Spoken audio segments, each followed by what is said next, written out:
Guys and gals. You ready? Yes, Just joking. exactly.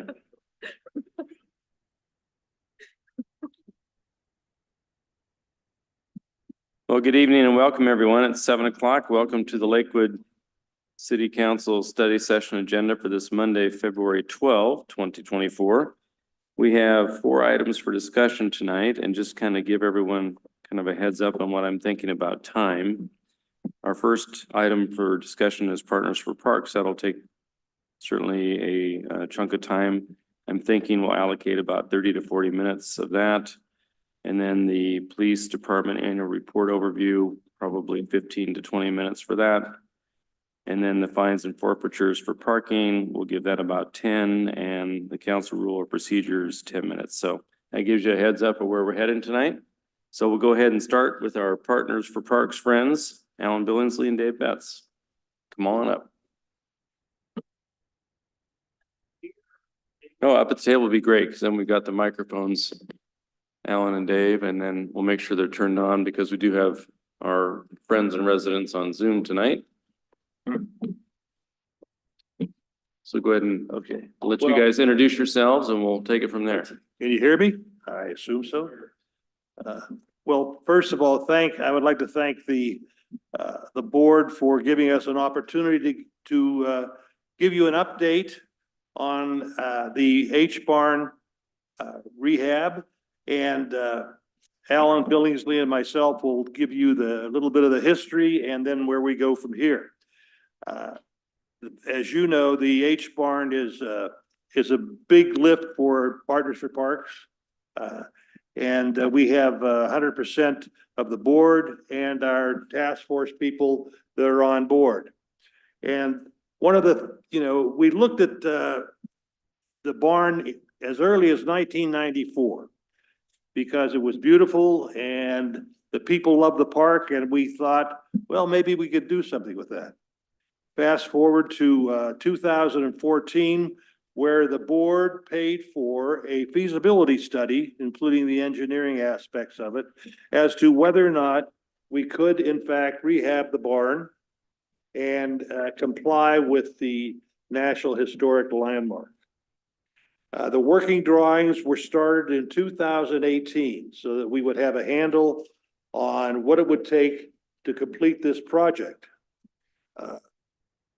After the working drawings and the scope of the project was looked at, the Partners for Parks board decided to, after interviewing several candidates, we hired Phoenix Rising and Al Hove to be the professional portion of the fundraising effort. And the first thing that Al did was he interviewed 75 different people in the community and gave them a list of questions, and this was all done in person, one-on-one. Over 90% of the respondents were very positive about the project. And we looked at it, we agreed, because in the city of Lakewood, you have a choice of either the country club or a basement of a church. Most people, as you know, in this community could not afford the country club or anything close to it, even the McGavick Center. And what we were looking for was diversity and inclusion. I believe now that the city of Lakewood is 51% minority, if you want to look at it that way. So that there are many people here who are very wealthy, but there's many, many people who are not as fortunate as we. And we wanted to include them in what Lakewood community has to offer. So Al and Phoenix Rising developed a plan of giving. And this included different phases and different commitments and an analysis of our demographics. So here we sit. In the board in late 2022 and early 2023 decided that we had a plan, but first we needed the commitment of our board members. 100% of the board responded positively. 15 board members have donated $152,000 to this project. We are all in. We believe in the project without an exception. And we are now going in a new phase called the major projects phase. But I want to let everybody know that we have had a quiet phase. We have a major project, a major gift phase, all the way down to a general phase, which will involve probably over 500 people, but will not generate huge sums of money. So we are, as we look at it, in the last year, we have gone from $152,000 as of January 1st, 2023. We are now at $1,400,000. That's a lot of cabbage. And we are looking at commitments even further, and Alan Billingsley will let you know what we have going on and what we are going on. But I think it's incumbent to know that there is a love affair between the people of Lakewood and Fort Stillard. It is used, I understand, I think Mary said over 1 million people a year go to that park. You know, the dog park, the playground that I was lucky enough to be chairman of.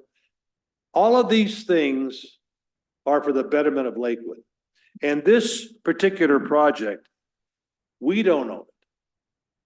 We are raising funds so that the people can own it, that they can enjoy it for years to come, long after I'm pushing up daisies. People will be able to use this facility and enjoy it. And that is the purpose of our project. And I'm proud to say that the people sitting here are 100% involved. 100%. There has not been a negative voice since we started this project. Since Ted Weir, some of you know, many, many years ago, who's long passed on, he and Charlie Maxwell thought this would be a good idea. And I have to concur. I mean, I love the park. My kids have played soccer there. I've trained my dogs there. It's just, you know, it's beautiful. It really is. And with that, do you have any questions this far? Any? Thus far, there may be a few, but I think, do you want to go through the rest of it first and then we can Yeah, open up okay. for questions? Yeah. Well, Alan Billingsley will let you know where we are today and where we're going. Okay? Okay, thanks, Dave. And thank you for your attention. I really appreciate it. This is a great one. Yeah, we'll share the mic here too. I'm not going to go over everything that's in your packet. There's a few key pieces.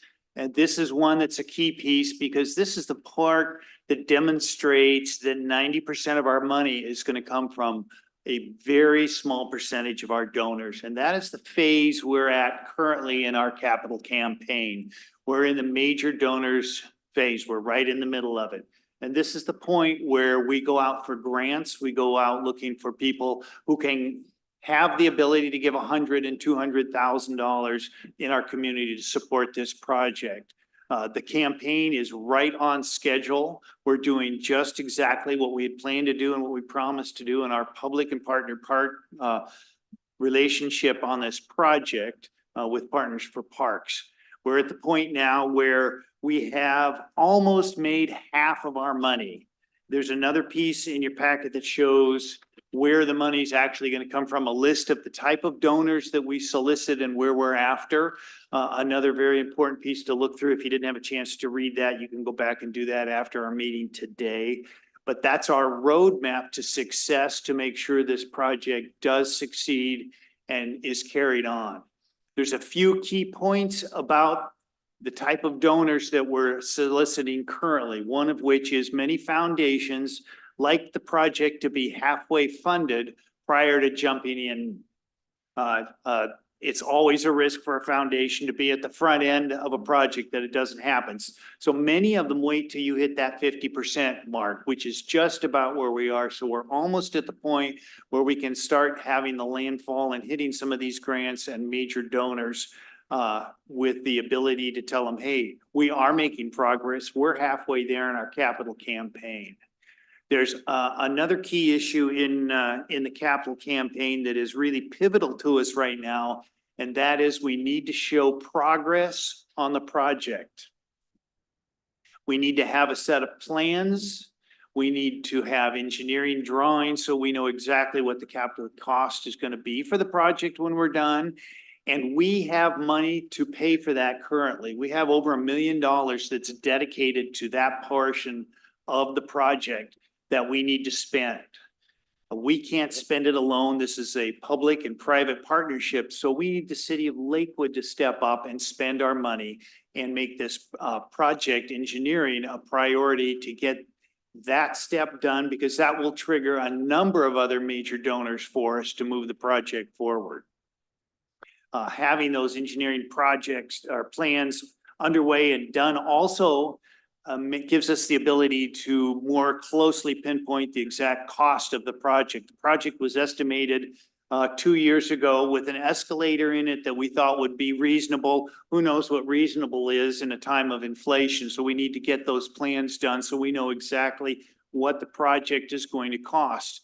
It's also going to facilitate the city of Lakewood when they go out looking for grants and money from other places to help support this project, which is their plan for your 4 million that we've agreed would be the city's section of this money.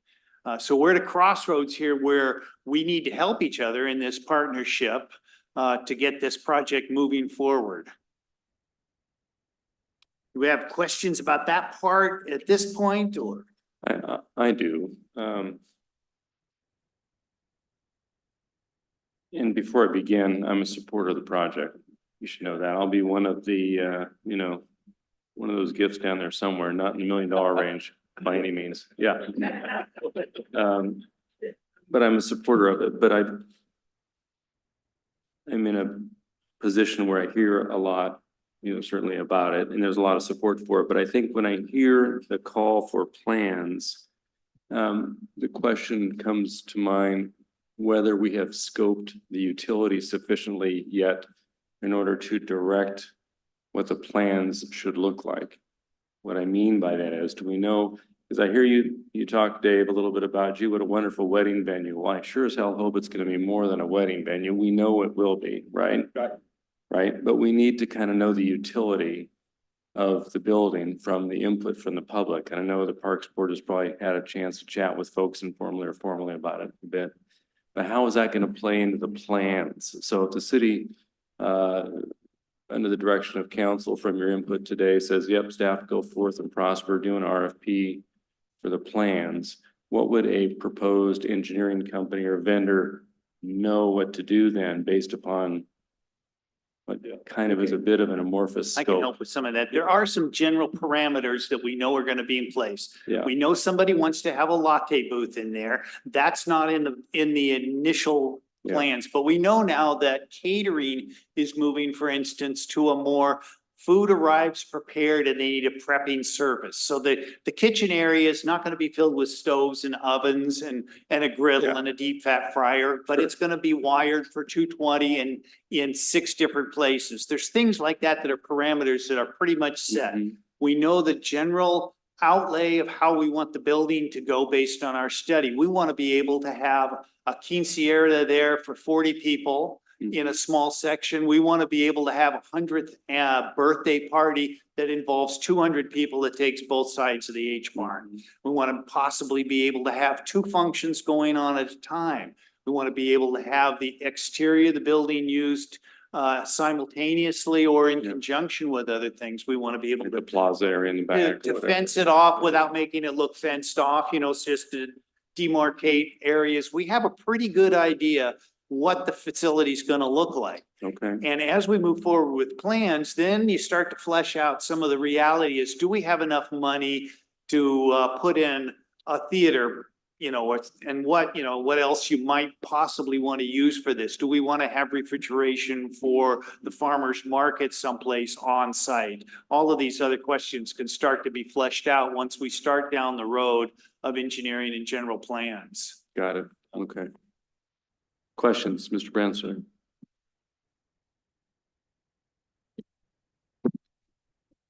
Thank you, Mr. Mayor. And I think, that I am also someone who is supportive of the project when it came forward to do that. But I am also sort of looking at what really is the path forward. I think we started this public-private partnership with a very general understanding that Partners for Parks pre-2020 began to plan this and look at, and I think sold the then and current city council on the viability of doing this and the fact that it was going on.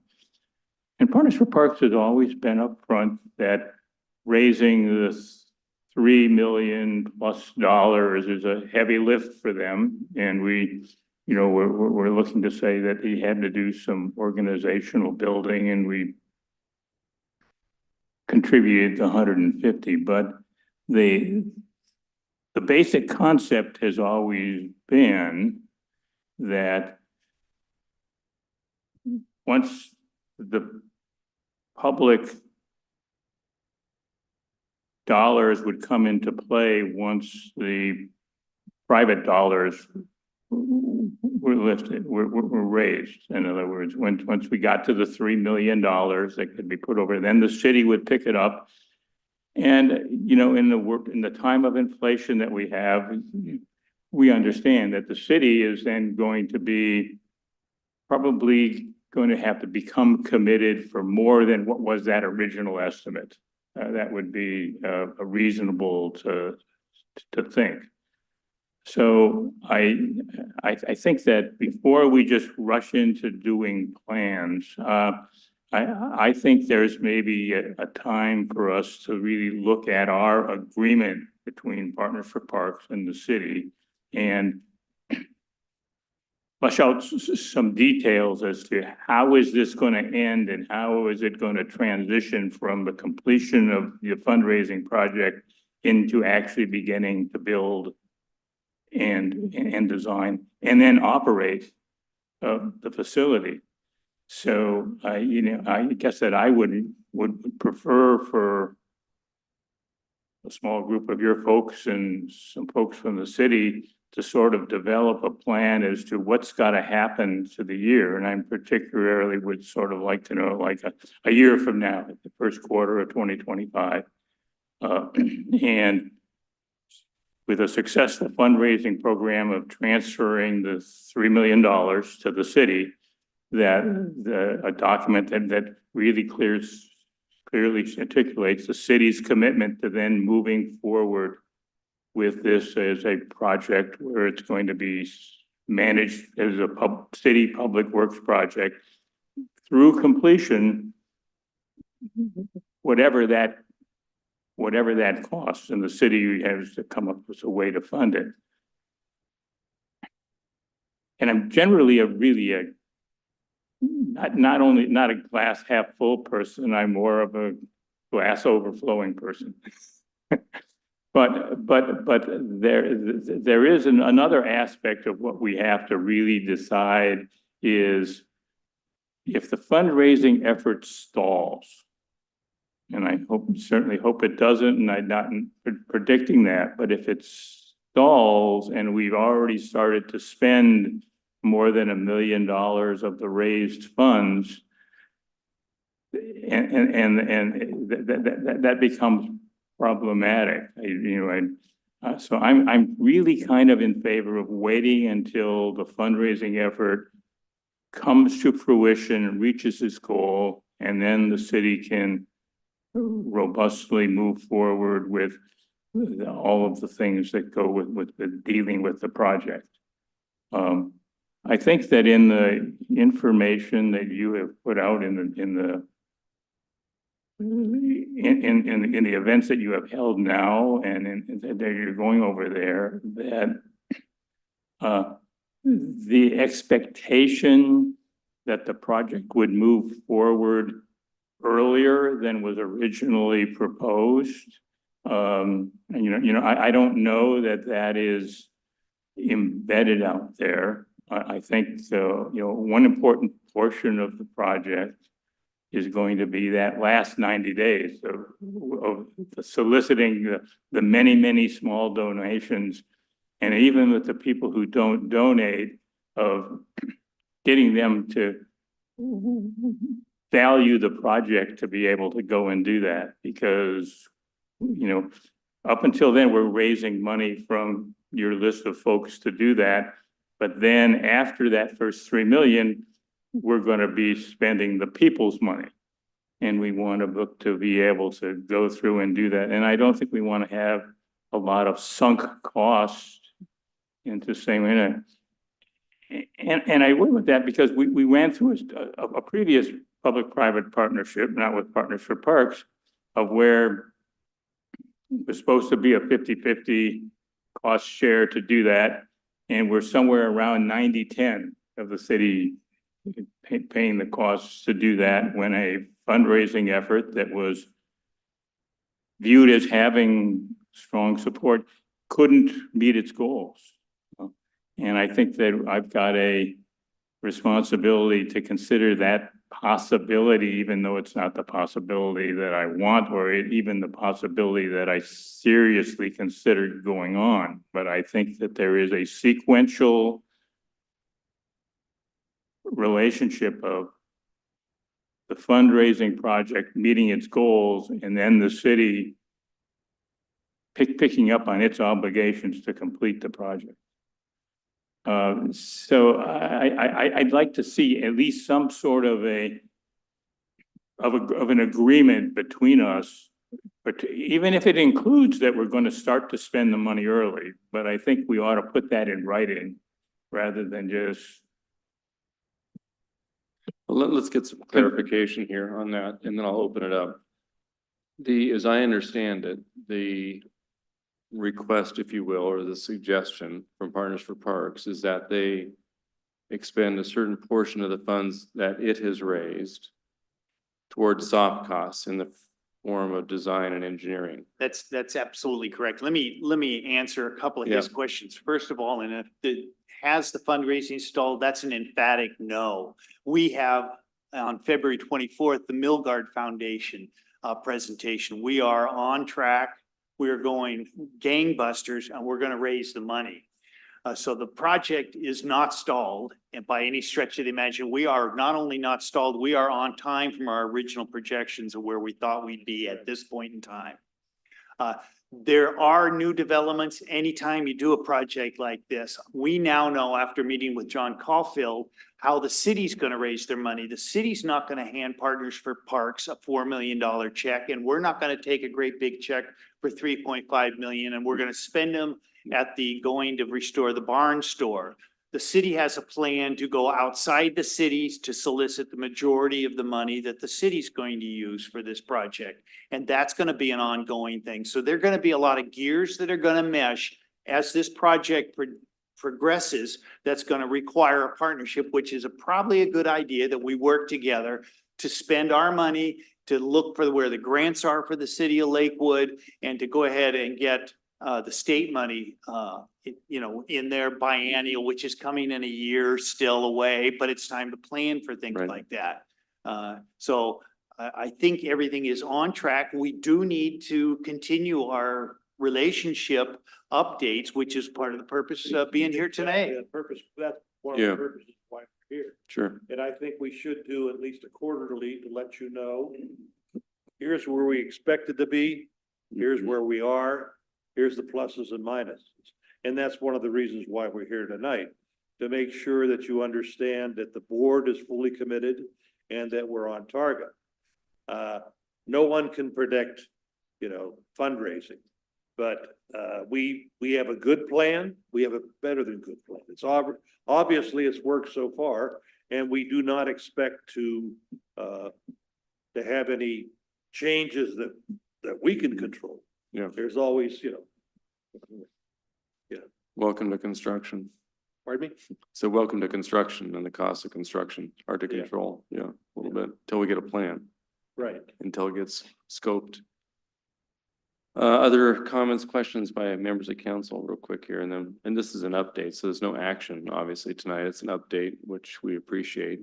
I always want to get a sense of direction, because as I understand the update, Partners for Parks does plan to proceed to get some soft cost work done utilizing its initial funds, right? Yeah.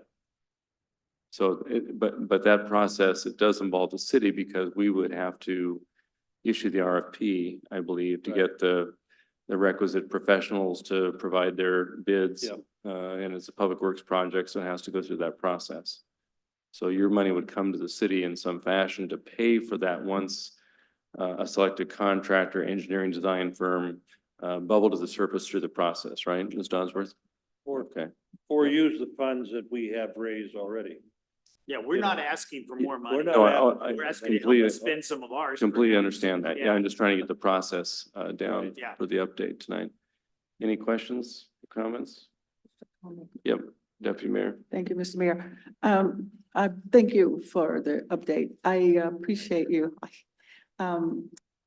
One of the things that has put my mind at ease is the fact that you're going to be coming back with updates periodically.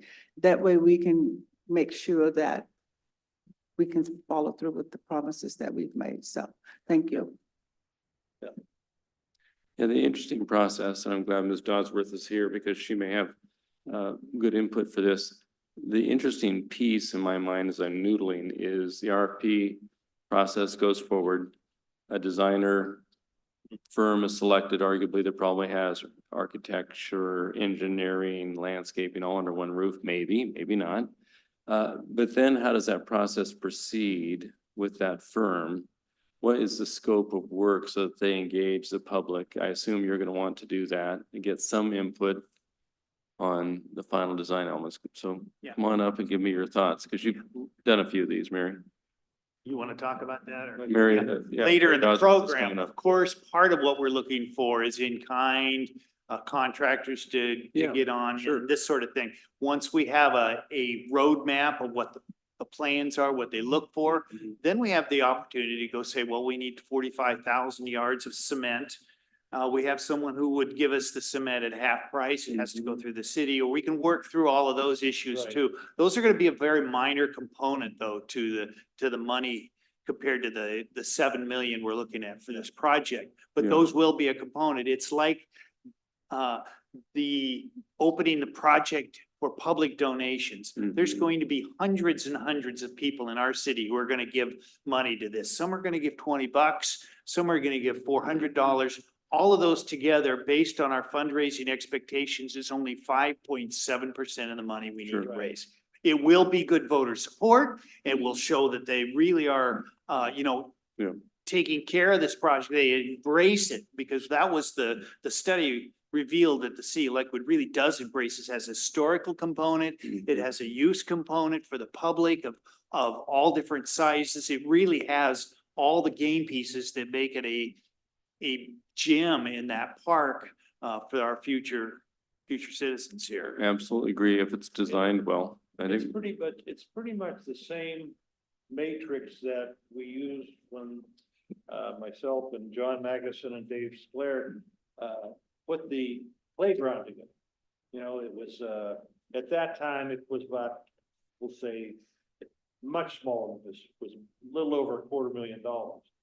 But the donations came from some of us who are more affluent than others, but the slats, we put in 1,000 names there for Mhm. $50 each.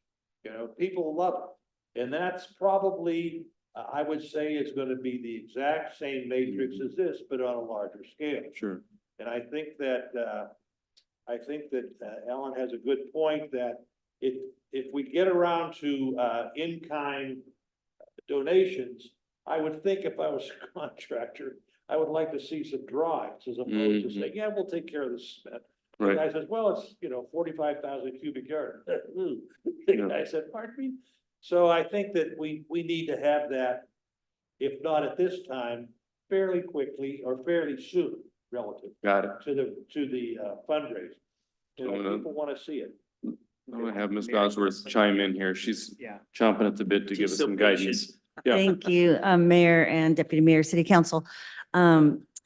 To answer your question, start off with, I think Councilman Brandstedter's idea of having, some kind of an action plan would be great from here to the next year to talk about what those elements are and why they would be important.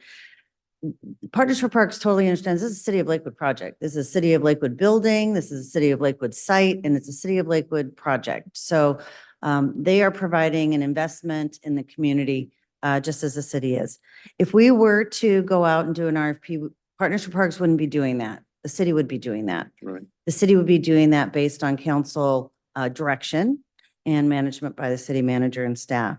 We would do an RFP and it would meet all of the procurement and all of the RFP requirements that the state would require, because although we have private resources primarily coming from the Partners for Parks side, the city is looking at other kinds of public resources. And so we want to make sure everything's done properly so we don't get in a pickle later on.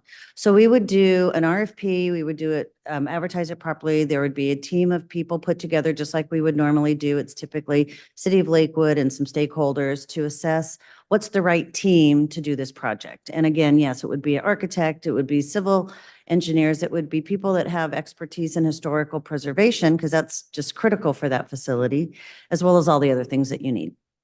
And then what we would do is hire a team, and then we would have a stakeholders group, probably different than the hiring team, but a stakeholders group that would help then facilitate whatever that process is, just like we would do, and figure out really what should it look like. And you can get to a schematic design, less than 30%, so that you can start having those specific conversations regarding what's the incentive, or what are some other benefits to individuals who might want to invest or name a room? We might want to have the, Jason Whalen room or the Mary Moss kitchen or something like that. But people do that. They'll donate resources to support that once we know what we're looking at. Right now, it's schematic. It's 2 long rooms and a catcher in the middle. So that's what that would be what would happen. And then we could also get closer to a 30% cost estimate, which would be a lot closer than what we had, because it's really just 2 long rooms and a connector in the middle. Got it. What, from your experience, do we need to do to best posture the project to apply for a capital facilities grant for the 2025 legislative session? You're going to absolutely need a good cost estimate. You're going to need a design. Absolutely. And they're going to be, they're going to require that because they want to support this too. And if they're trying to sell it amongst their peers, their other legislative folks, they're going to be doing that against folks in Eastern Washington that have swimming pools or other kinds of facilities that are needed, and they're going to have a design. I mean, we can sell something with a pretty picture. We've done that before, but the more information you have, the better you're going to be competitive for grants. You're going to be more competitive for other kinds of Right. resources out there, depending on who you're asking. They all have different kinds of needs.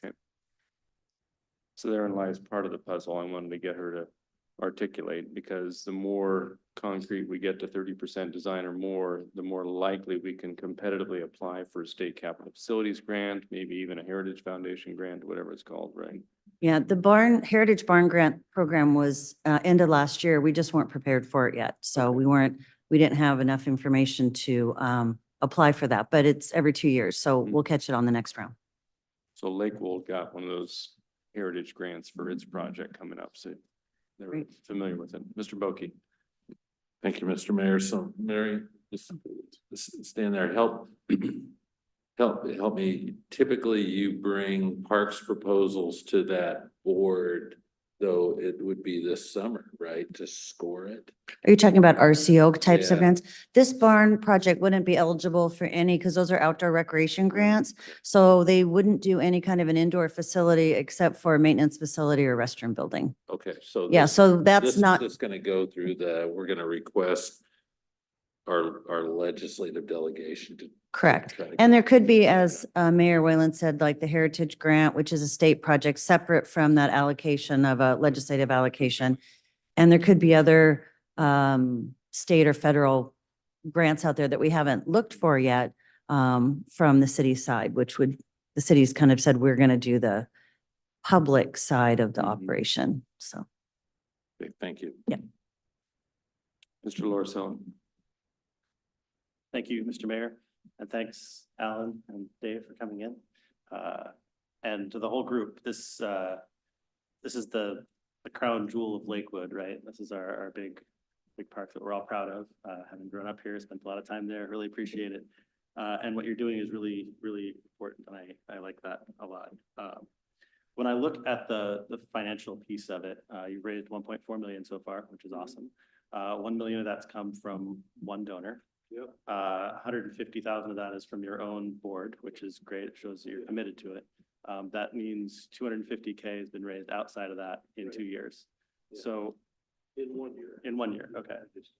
So what I would be interested in seeing is a timeline of how those donations have come in over time and what that projects into looking forward. So we know that things are going to be hitting your targets as we get further along. And I know fundraising is hard to predict. Oh, it is hard to predict, but currently where we are with the major donors is there's two fronts to it.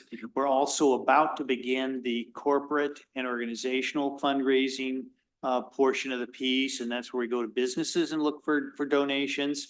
That database is currently being built, and we'll have an action plan for it in about 60 days or 30 days, somewhere in that line, and begin on that. Those are gonna be your $50,000, $10,000 donations, you know, some of the middle stuff. Yeah. The private individuals, that's an ongoing thing where we're having the Legacy Task Force is having very small gatherings with groups of 10 people in a home setting, familiarizing with the project and getting commitments for some of the bigger dollars that way too. That's all ongoing for the next 6 to 8 months is the plan for that. Okay, And so by the time we come back for our next update to you, to the council here, we should probably have a really good handle on a lot of that. Right. The Great. grant cycle is just now beginning for a number of these grants too. So. sounds good. And I recognize that you're in a bit of a catch-22 because a lot of folks want to see you get started before they commit their funds. That's exactly where we are. And Let's get so it. this is a, you know, you help us, help you kind of situation in some ways because we need to work together. Like I say, as the gears mesh together to make sure this project works. Everybody is 100% committing. It's going to happen. The question is whether it's going to happen in 2030 or it's going to happen in 2027 or 26. Because of delays in getting capital money and all of this. And we'd like to get the ball rolling, because the longer you wait on a project, the more it costs Right. everybody. Yeah. And the city needs this. We really do. Yeah. There's, like we said at the beginning, there's not a lot of places to go for gatherings and public events. And while we have the McGavick Center for the great big ones, we've got a lovely place over here at Lake Wolf Gardens, fairly expensive though for things. We don't have a lot of options. And this is really a community option for Right. gathering places. It's unequaled in our To be all community. inclusive for the entire community. You know, and that's probably the most important thing with frankly, with the political climate we have now where people are not together. You know, we need a gathering place for everyone, and that's part of it. In the fundraising, one of the questions you may have is, we have a number of trust funds or foundations, but their timeline is not ours. And we can't change it. So they may say, come back in March, you know, when we make those decisions or when we set aside how much money we're going to put out for grants or for gifts. And they have a timeline. And as Al has told us many times, you have to wait, you know, to make your presentation. And they will give you feedback. And that's where we are right now. We have a number of irons in the fire, but until until it's ready, we have to wait. But we are confident that we are making good proposals, and their feedback is that we are on target. That doesn't mean that they're going to give us everything we want, but they are. And as Alan said, we have a timetable for that also. But it's an art, not a science. We wish that we just tell them we need $3.5 million and they say, you got it. That doesn't. Two more quick comments. First, in the presentation that you gave to us, it says the cost study was completed in 2018, but then you said the dollar values were current as of a couple of years ago. Which, When the city prepared that document with the cost estimates, they put in an escalator that was projected to be accurate at the time. Okay. For construction in, the end of 25, I think it is. But we've all lived through the time when plywood was $150 a sheet for a short period of time. Yeah. So you don't know where you're going until you at least have an accurate roadmap, which is what the design drawings, will give us. that And makes it also gives us a sales tool, frankly. Mhm. You know, when you go to a large contractor or businessman, he wants to see exactly, what is this thing gonna look like? Or what are its capabilities? And the mayor made a good point, we need to work together to have, in my mind, the McGavick Center is a great center because you can do anything you want. They're not committed to any particular type of event, and they're flexible enough with their walls, et cetera, that they can accommodate all sorts of different things. And that is critical to us because the people that are going to use this, are all types of people. If you look at the gazebos we have out there for the playground, and they are fully rented, believe me. There's all sorts of different things. And we can expect that on a larger scale for the barn. And we want to be able to accommodate that diverse and needing community. And that is our goal. We want people to continue to love the park and continue to go there as you've seen. And that is we are committed to that, and we are committed to raising the funds.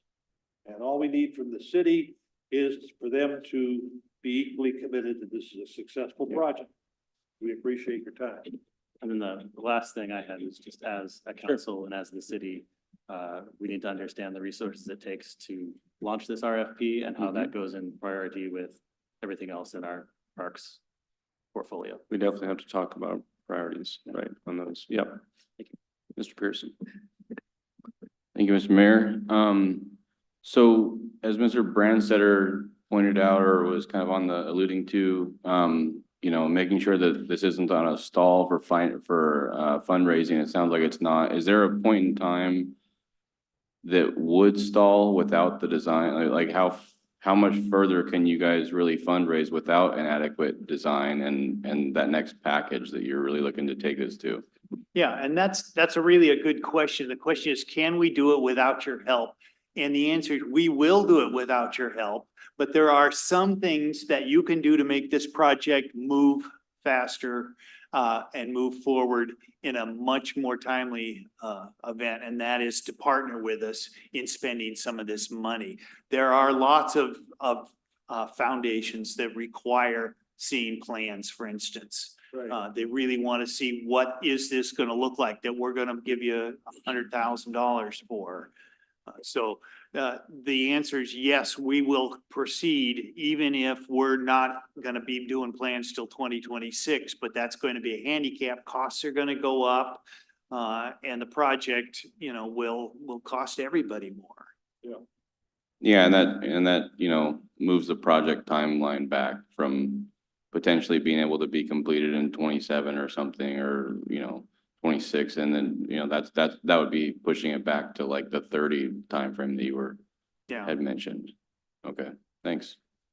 For the record, I believe we have, when you're talking about fundraising, I think we have the possibility in working to raise funds of something just from, trust, I believe, 6.5 million, something like that.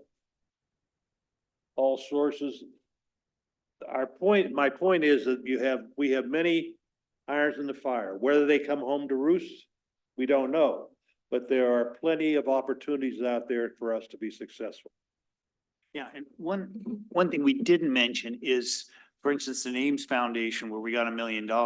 There are many of these we can go back to a second time after we can show progress. And so they may give you 50,000 on the first round, but the following year we could go back and ask for another 50,000. We say, look, you gave us money, we're making progress, this is gonna happen. We'd like another 50,000 for it. So there is a huge advantage to not delaying getting at least a good shell of a picture of what this project's gonna look like for our community. Very good. We appreciate that. My last little thought on design and stuff is following up on Dave's comment about the utility of space. You know, you got the McGavick Center, you've got other venues. When I run the lodging tax meetings for the last couple of years, we have the tourism promotion people here. They sit on the committee. We also have the chair of the Chamber of Commerce. And the one thing that has been consistent is we don't have a good medium-sized space in Lakewood. Right. We got McGavick Center, you got Lakewold, but you don't have a good medium-sized space. So to the extent those folks can be brought into the conversation to help with the design piece at some point, I think that would be money well spent. You know, to talk about how best to utilize that venue for that mid-space that seems to be lacking, that they say they could help fill. Right. Right, that gets the utility and the excitement and everything else, Yeah. plus the public component we've all talked And about. would be Yep. economical enough that Oh, absolutely, it needs to be economical enough, but I gotta have a parks director who says, doggone it, we gotta be able to operate this thing, and we can't subsidize with the general fund, and you know, I hear that. So we gotta be careful. and who So- knows, it may include a coffee. It better, otherwise I can't get Rotary to do anything, so it's gotta have the ability to have people access it, you know. Even on an exterior patio or whatever, we talked Yeah. about that, but that's where you're gonna get more excitement from some groups. Thank you. All right, Thank you for your time. thank you guys for coming, appreciate it, yep, Okay, thank you. as often as we want them, right, so I would say quarterly probably, yeah.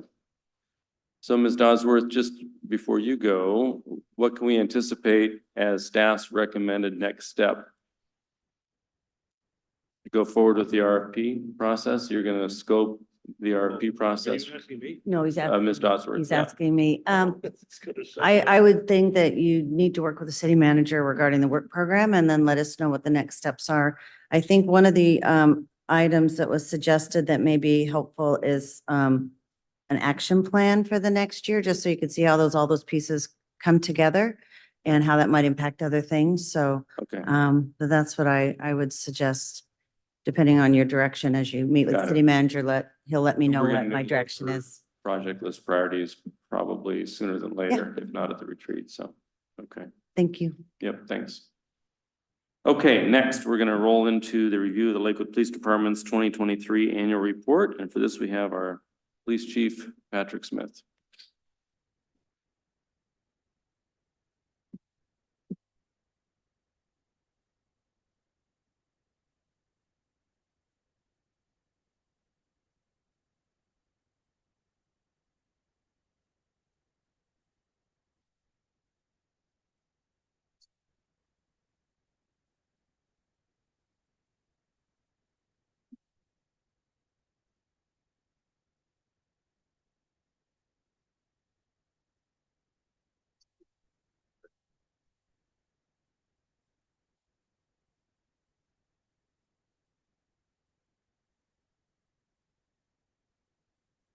Hey, good evening, Mayor. Shut that down right now.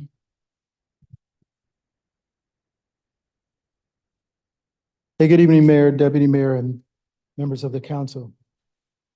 First, I want to thank you for having us here today to go over the 2023 annual report. Included, I've provided a lot of information about our crime trends, and things that we've done to make a difference in the city of Lakewood. Before I begin, I want to introduce some of the folks who work behind the scenes. You probably see them from time to time, but you're not really familiar with everything that they do for the department and for the city to make everything work well. My Assistant Chief, John Unfred, who's right here behind me, he handles most of the operation. Please stand up so they can see you. Second, I want to introduce Lieutenant Chris Westby. He handles quite a bit for the department, our CSRT, our community policing, animal control, court services, training, traffic unit, and also our evidence. Third, I'd like to introduce Andy Gildehouse. He's in the back. He handles our criminal investigations, our special assaults, special operations, forensic services, major crimes, property PROAC. In addition to that, we have Lieutenant Jeremy Prater, who handles our professional standards, also our administrative technology. He's in the back there with us. And also Peter Johnson. Peter handles all of our patrol forces 24 hours a day, making sure that things happen within the city of Lakewood appropriately and handling all patrol responses.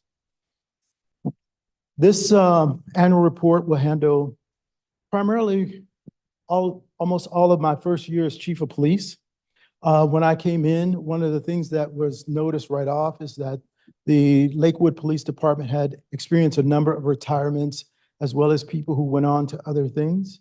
We were down on resources. One of the things that we were doing was tremendously going through overtime to fill those positions so that officers could meet the needs of the citizens and those who had calls for service. During this time frame, we did something a little different. We assigned one officer to handle recruitment, also to work with HR as well as our civil service to make sure that things were happening appropriately. And you will see from on page 5 where we were able to outpace our attrition. We were able to make a number of key hires to bring our department back up to full staff so that we were meeting the needs of our city. The most important part was recognizing the struggles in law enforcement for hiring. And right now, we're one of the very few cities who are fully staffed and able to meet all of the needs of the city. We have 100 sworn positions. We have 9 limited commissions, and we have 10 civilians as well as 2 canines that operate for the city. One of the things I want to thank the council for is, number one, allowing us to come in and celebrate the accomplishments of many of the officers in the past year. During this past year, we awarded 1 medal of meritorious service, 1 life-saving award, 6 police chiefs commendations, and 14 distinguished service awards, and 1 core value award. You can also see on there the number of people who retired last year, but also the fact that we were able to recover quickly from that and also get back up to speed.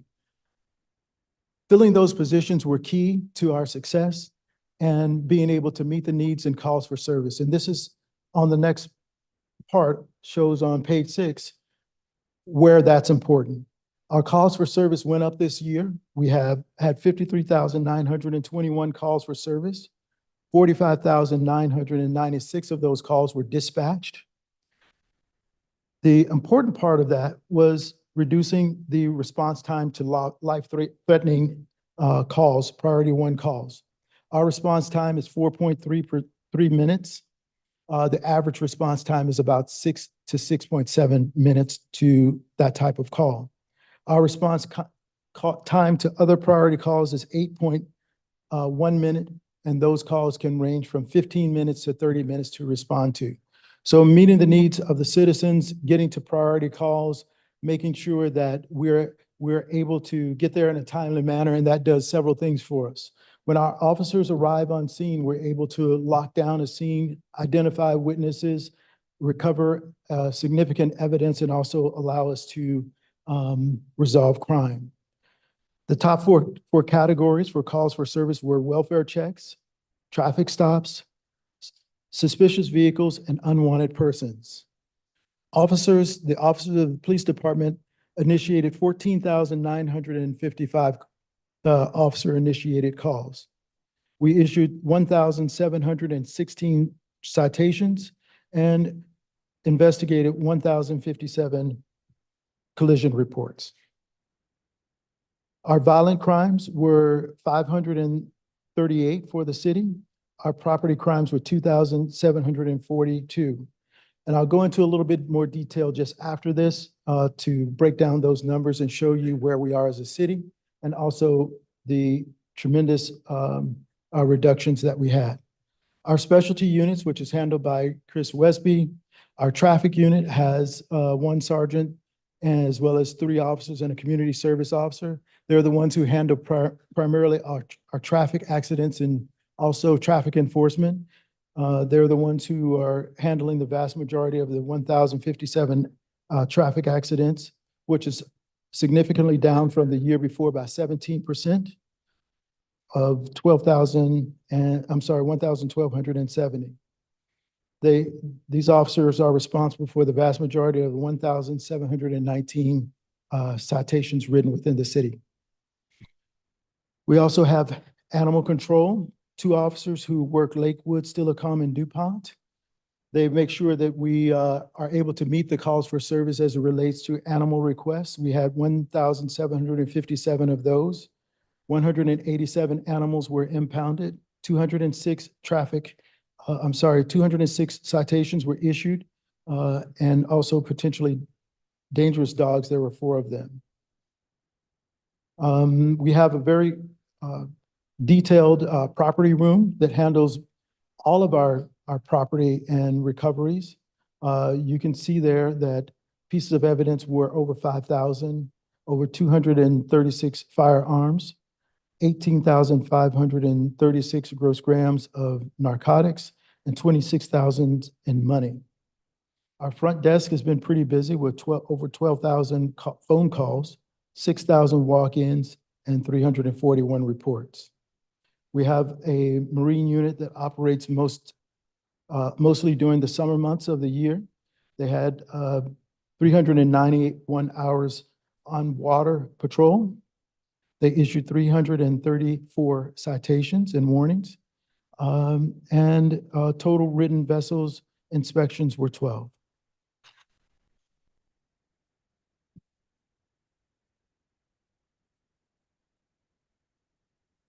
Our department consists of 2 K-9 officers. Also part of this specialty, we had K-9 Kona and also K-9 Hawk. During this year, we also retired 1 K-9, and that was K-9 Kira.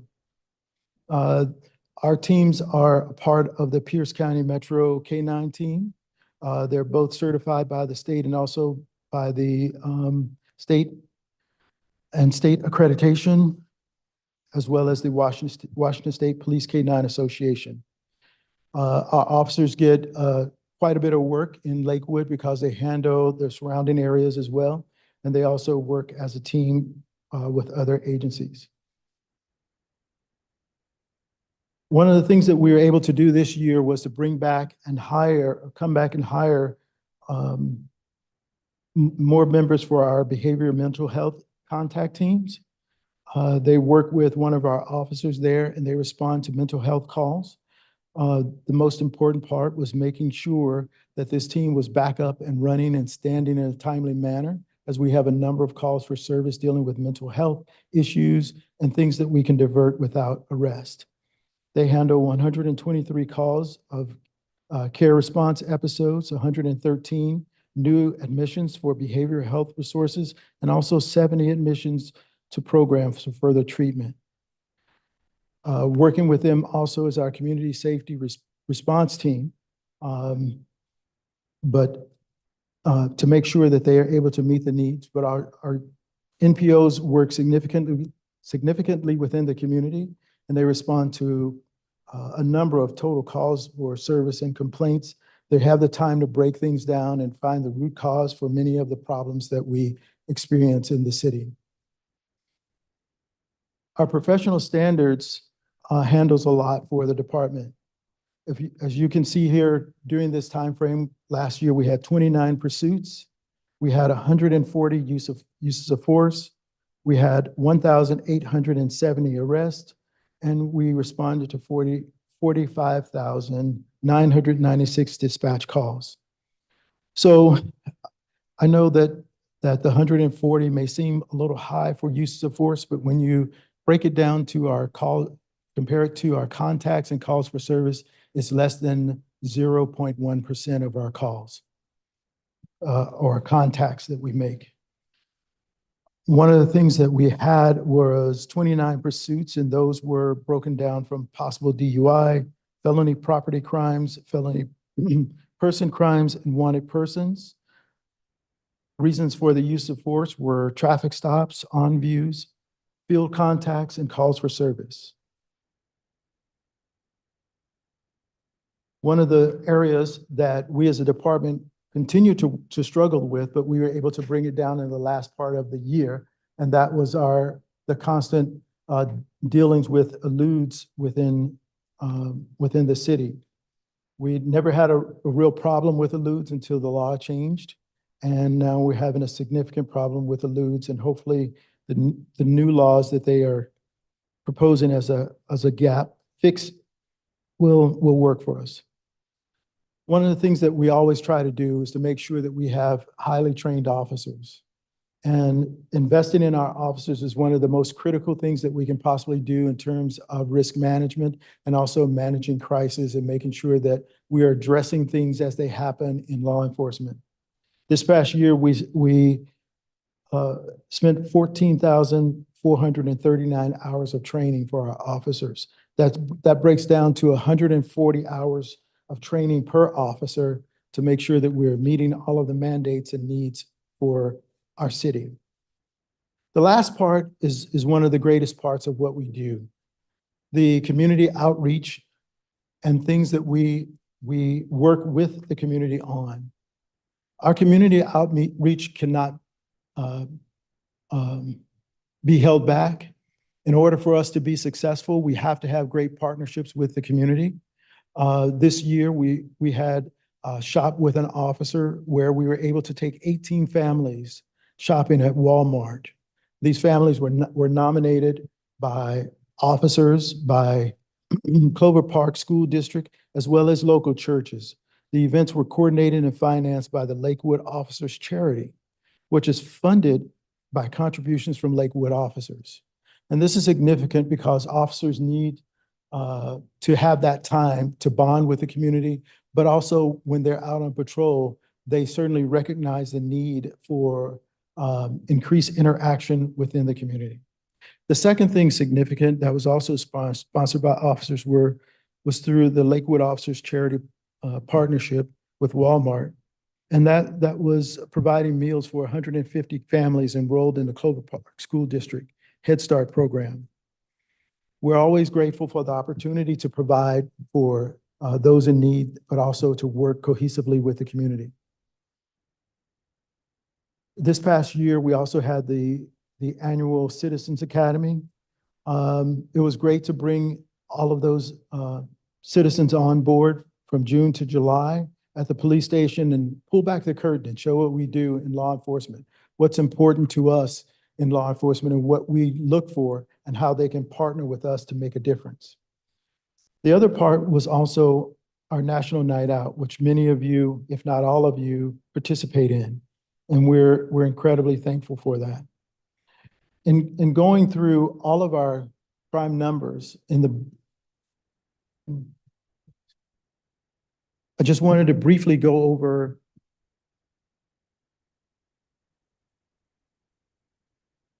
just certain parts of our Lakewood Police quarterly statistics. Maybe this is the one that goes like this. Okay. And from here, you can see that our calls for service has gone up considerably each year from 2002, 2001, 2002, and also to 2003. There's been an ongoing increase in our calls for service. The number of arrests for our officers has also followed that trend. We had a 26.6 increase in overall arrests for the city and our officers' involvement. Our property crimes looked exceptionally well. We were able to reduce burglaries by 20%, fraud by 13%, larceny by 10%.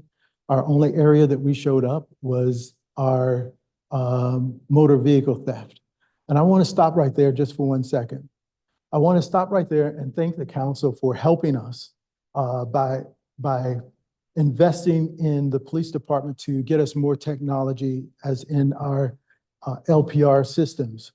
When we installed the LPR system, if you'll go over to the first block where it says Q3 to Q4, you'll see after it was installed, we went down 33.9%. Fourth quarter to fourth quarter comparison from 22 to 23. In that same area, we went down 31%. And so we ended out the year with about 15%, which is a great difference from the 40% where we started from before the system was installed. In your package, I gave you in the back, there's a piece of paper like this that shows our daily crime.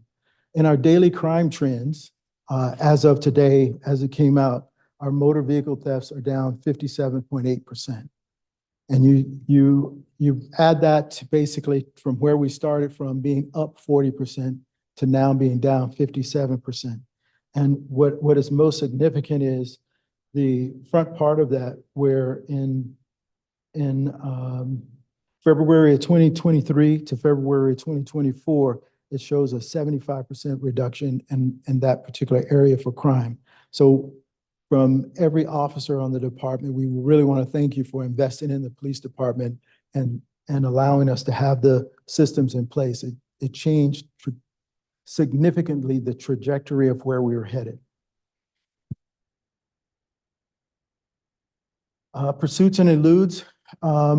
As I mentioned, pursuits were one of our, eludes were one of our problems, and it continued to be, but we did see a drop in the last 2 quarters once we installed the new system. Our shots fired were down. Our motor vehicle thefts, once again, which I just went over, and our collisions were down this year as we amped up additional enforcement within the area, also additional officers, and also a reduction in response times. And this is our final summary for the year. We ended up with our crimes against persons. We were about even with last year. We landed at 0.1% increase. On there last year, we had 5 homicides, which was even with the year before. But one thing significant about the homicides that we had 5, but we also had a 100% clearance rate. Correct? Good job. And all of them were essentially resolved, or we at least knew who the suspect was within what amount of time frame? Well, we were doing really good to the last, we were averaging 2.5 hours between kind of crime and apprehension, but the last one took 2 days. So it drew our average down a little bit, but under 2 days. So it shows that having the right amount of officers on the street at the right time, being able to close in on things, hold crime scenes, and having good investigators. So the officers are working extremely well for the city. Also, in our property crimes, we had a 5.1% reduction. But overall, the property crime numbers look exceptionally well, as there are reductions in almost every category. And I'll take any questions that you have from here, but I hope that all of the information provided to you will be good for your analysis. As you can see, many of the things that happened in 2023 were the direction that we're going as a department and how we can improve services within the city. Very good, Chief. Thanks. I'm sure we'll have a number of questions. Mr. Pearson. Thank you, Mr. Mayor. I just want to commend each and every one of you for doing a great job. You know, some of the numbers that stand out to me the most here are the property crimes. Those to me are some of the scariest ones. I don't know what the percentage would be, but the crimes on persons, I feel like a lot of those are families and friends and, you know, that. The other ones really are strangers. And those are the, you know, those to me are scary for anyone. So to see those coming down is really great. Yeah, you guys are doing an excellent job and I appreciate all the hard work. Thank you, sir. We appreciate it. I had a couple questions. You had mentioned marine units. I'm familiar with what you guys do out on American Lake. Is there any other lakes that you guys have people out at regularly, or is it on call as needed, or is? No, like- American Lake, So we have emphasis patrols that go out on American Lake routinely. We have smaller craft that we put out on occasion on Lake Sullivan as well. Okay, And we have an inflatable and still have two jet skis available for that as well. okay, thanks. And then the shop with an officer, that looks like an awesome program. Is there any? Do you guys have a list of folks or families from churches or from officers that there's more there than you guys can really help? And is there any way to spread, you know, that to other folks or other, you know, communities and groups in the community that can help in those ways? oh, absolutely. We will work with anyone to try to resolve some of the things that are happening. Please keep in mind, this came from Lakewood officers. They are making their own donations. And as they patrol the city and they see different things, they go into various homes and they see a need, they keep that to address those needs later on and invite those families in either for the shopping with an officer or where they provide additional food for them. Okay, yeah, my family tries to do something similar on a smaller scale, you know, we can only support so many folks, but, yeah, I might be, giving you guys a call and see if I can poach a couple people off of your list that, you know, maybe weren't as fortunate as the rest of the guy chose, Absolutely. so. I More than appreciate happy, that. more than happy, sir. Thanks. Mr. Lauricella. Thank you, Mr. Mayor. Thank you, Chief, for coming in. And thanks to all of your staff for everything they do in our community. It's clear that they care about the people we serve, and I appreciate that. One thing I was really proud of last year was your dedication to solving homicides, right? I believe all of them were, at least you had a suspect within 2 days of occurrence. How has that looked this year? I know we've had a couple of incidents. Are we continuing to have that diligence and chasing things down? This year has proved a little challenging, but with the emergence of more technology, we have been able to move forward on the 2 cases that we have. And you want to add to? So, the first homicide we had this year was, that's under investigation. We have persons of interest and I'll leave it at that, but, I think we'll report back that where that is. And the one we have this weekend was, that was actually a first. That's like all that's in a box, nonetheless tragic. No risk to public. Great. Thank you. And then my other question is, how is your relationship with our Lakewood courts? You guys work the law side of it, or the criminal side of it, and our courts work the law side of it. Is there a good relationship between our police department and our court system? And is there anything we as the council can do to help build on that and help you in your role? I think I could speak to that. We Okay. currently have a sergeant, full-time sergeant working over in courts that keeps us plugged in with the court administrator and the judge. And we're able to keep an eye on, you know, trends and things that we need to be doing in patrol to help with things over in courts. But it is obviously a separate division. We try to be mindful to not try to impose, you know, our role with theirs. But we do have a good relationship with them. We try to communicate as much as. Thank you. Councilmember Bell and then Councilmember Brandstetter. Thank you, Mayor. Thank you, Chief and Command Staff for coming. Appreciate all that you do. I think it's really exciting that you said you were able to bring back the behavioral health team this year. So I would love to just hear about that, how that's going. Do they really feel like it's, we're happy to see it back? Is it making progress? Things like that. And is there any, just a general summary? Well, first I'll say that I think that we've hired a great team. They are working exceptionally well together. They're providing updates, timely reports. They're actively involved. They're not afraid to go out into the community to approach, to talk, to resolve. And the work that I've seen from them thus far has been exceptional. And I think you want to go into that a little bit more about our mental health team. Oh, well, we're happy to be fully staffed now. Gotta get you up to use some mic there. So we're really grateful to be fully staffed now with a full-time MHP program. We have a bachelor's level position that's filled, master's level position that's filled, along with our officer, and we're back out again, fully staffed. So that was something that I know our statistics were a little bit low for this last year, but that was because we were understaffed for most of the year. Our third position didn't actually fill until December. So we're back up and running again, and we're working in the community to try and help the people that need it. So. Mr. Branstetter? Thank you, Mr. Mayor.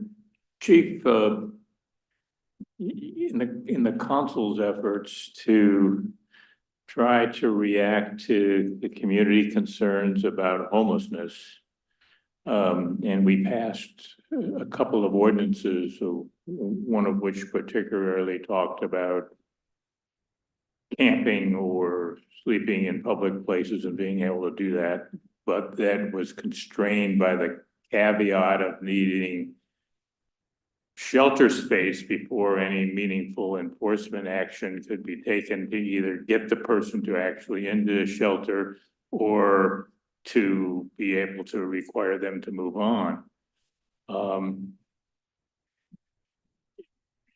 Are we being significantly impeded by the fact that we just don't have the arrangements for shelter space to be able to cause that ordinance to be more effective? This one has been one that's kind of plagued the city a little bit because it's like we played checkers or chess with the state almost in terms of the laws related to homelessness, being able to provide them shelter, and there's a balancing act between enforcement and also recognizing the need of the individual who's out here. We've been working very hard to provide additional accommodations for those that we can, those who are willing to go. Our NPOs are out, as well as our community team, to try to do everything that we can. Our NPOs are working them and doing everything that we can to try to get those in the community who really need shelter into shelter for those who are willing to go. And those who are not, it's like almost the Tom and Jerry type of scenario where we're moving them from one place to another, and they know exactly where to go and exactly where to set up the next time. So we have to work within the law, and they recognize the law too. They recognize what we can and can't do. And so we're just working to fulfill the need right now. Well, if there are some adjustments to the city ordinance that might make things more effective towards what we'd like to see from a public safety thing, in which the public would like to have us be doing from a compassion standpoint, we can, we've got a year worth of experience with trying to use the ordinances that we pass But if there are some tweaks, I think that we would be open to, the ideas of you as coordinated with the legal department that can happen. And as court cases continue to massage this topic, in the state and around the country. I had one other question and had to do with the community service resource team. And, you understand that's a composite team that deals with, code enforcement and has your neighborhood patrol officers, and they deal with a lot of things. But in your stats, on your stat page, you showed, 561 complaints. And then that articulated down to 34 reports in 47 community meetings. And I'm not really quite sure what a community meeting is as a resolution for the work of this group.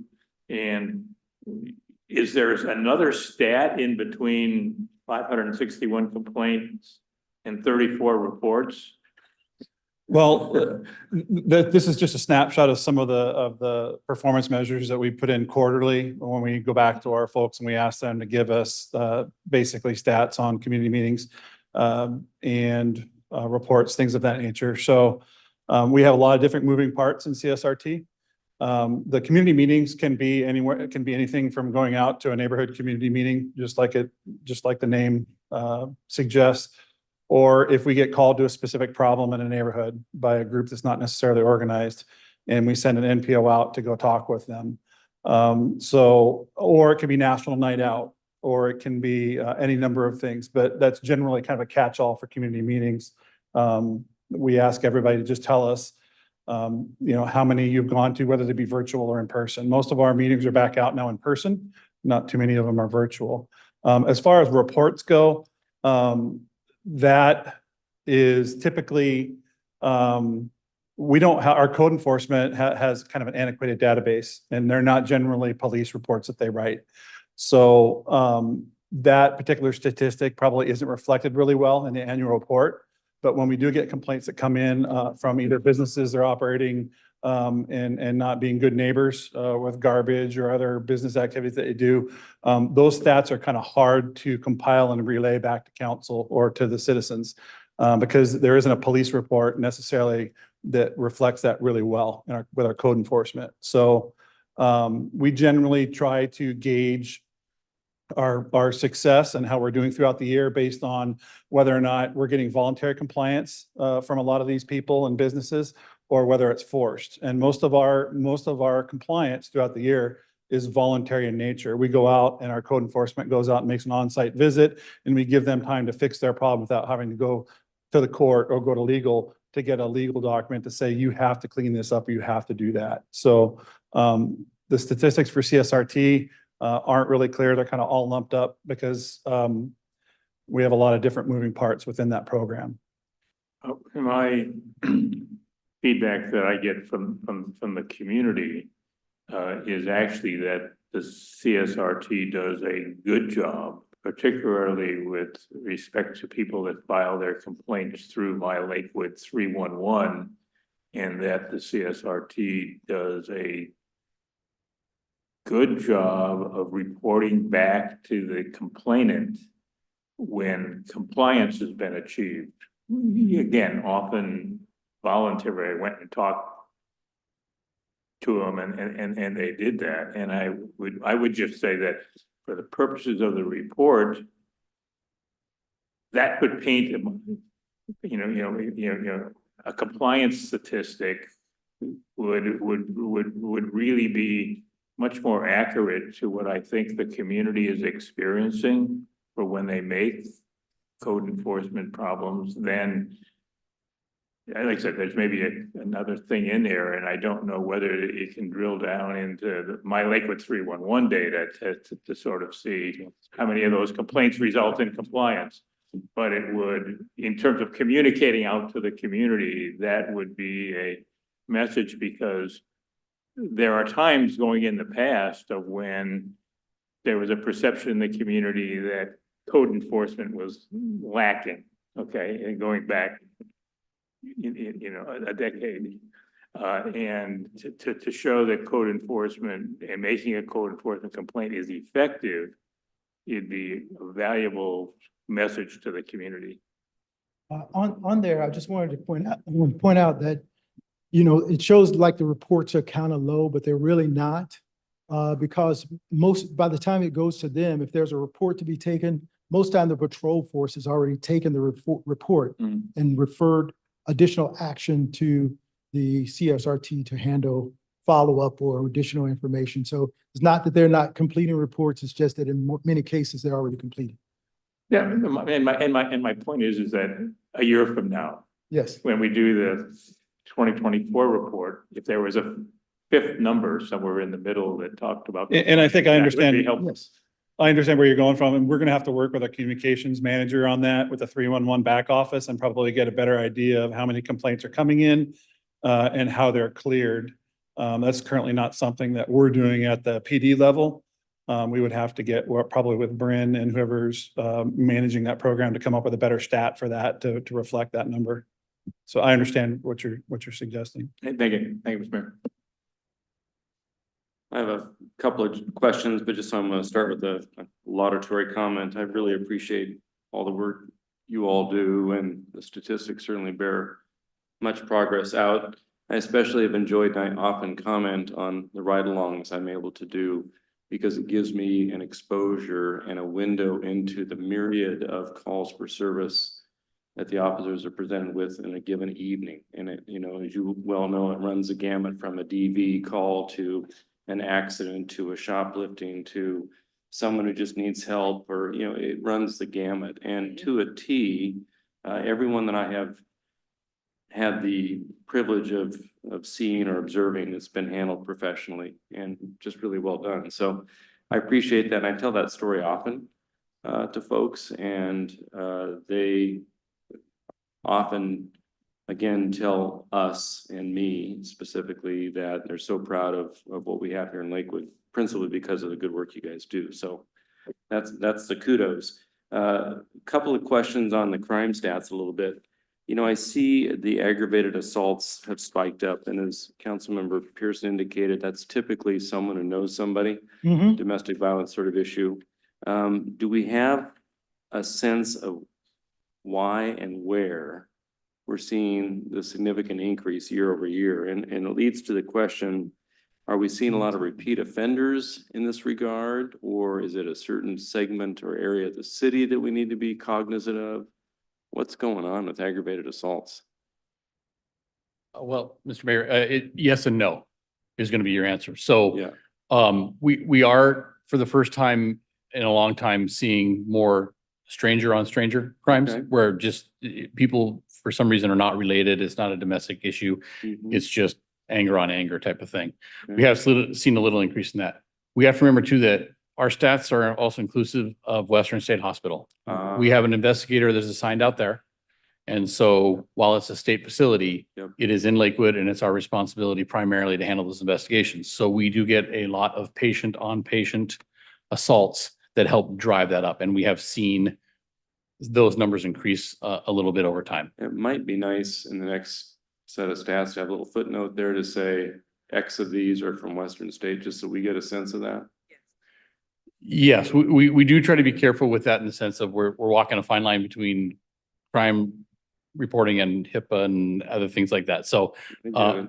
We're not talking about their medical condition per se, Right. but well, and part of it too is that while we may have the aggravated crime, we have individuals that are not considered capable of understanding the okay. crimes that they're committing. Got it. So Got it. that's why it's a yes and a no Yeah, at the same time.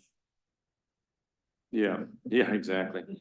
Well, that's helpful. But those that aren't Western State related, are they just kind of around the city generally, or are there certain neighborhood districts that tend to create more issues than not? And do we see repeat offenders in that regard or not? And the reason why I'm asking is that, you know, Prosecutor Lindquist came to see us years ago, and they were focused on a data-driven program that tried to identify the perpetrators of, pick a crime.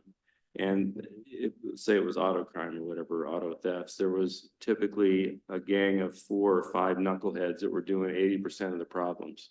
Are we seeing that kind of thing with regard to either assaults or I know we'll talk about motor vehicle theft in a minute, but. We are, Yeah. we are seeing several repeat offenders. We work closely with the prosecutor's office in Pierce County at the felony level. They have a unit for high frequency offenders and also high profile offenders. And so they're sort of the same, but there's some just little nuances and differences in those. Those that are high frequency offenders, we work very closely with the prosecutor's office to make sure that we follow up on anything they're involved in, and because they start to congregate their crimes and then bring them together all at once instead of getting a sentence here and a sentence there. They try to combine them all to get longer sentences for them. With a lot of the reforms that have taken place, bail reform and other things, there are times where we're booking people and they're beating us home. So there are repeat offenders out there, but it's a mixed bag when it comes to some of those things. As far as concentrated crime in the areas where we've had high crime before, Yep. I don't know that we have any increase in those areas. Specifically, I think it's just been more of a broad, Okay. a broad So spectrum. last year we passed an ordinance that criminalized open drug use. I don't see drug use per se on the daily crime and incident report as kind of a category. Anecdotally, what are we seeing on the street? Is it better? Seems to be better from what I don't see. It's made a difference, yes. There are things that we do. It's amazing how some of the cosmetic things make some of the bigger differences. That law, I'm not saying that it's cosmetic, but it has given us the authority to handle these things, and word gets out. These folks talk to each other. Some of the things we do with the retail theft emphasis, word gets out. Don't come steal stuff in Lakewood because you're going to go to jail, and they don't want to do that. So it's things like that. The auto theft task force that comes in and works, emphasis here and things like that. A lot of those cosmetic operations, while they do produce results, also get the word out amongst those that are Good. in that profession that Lakewood is not the place to do that. Like Mr. Brandstetter alluded to, if you had your policy magic wand, what would you have us consider doing to help give you more tools to do more good work on the street? I don't know that we as a city are lacking in that. I think that our council has been very supportive of what we're trying to do out there and helped us find ways to accomplish those goals. The evolution of crime is like the evolution of life. It changes from year to year. I mean, Kias and Hyundais this year, and used to be Hondas. Before that, it was Toyotas. So who's next? I don't know, but I have found that from our standpoint, I used to be in Lieutenant Westby's position with the CSRT and all those things. I've always found that our city council, our courts have been very supportive of us trying to accomplish our goals to make things better here. Doesn't mean that I won't bring you up tomorrow and say we came up with something new, but I think where we've been so far has been well supported, and I think we're definitely headed in the right direction. Well, great. Well, keep up the good work, and I'm glad to see motor vehicle theft is precipitously down. It's either the flock or there are no more Kias left in the city. One or the other. Thank you. Anything else, Chief? No, sir, thank you. All right, thank you. Again, thank you for the good work. Much appreciated.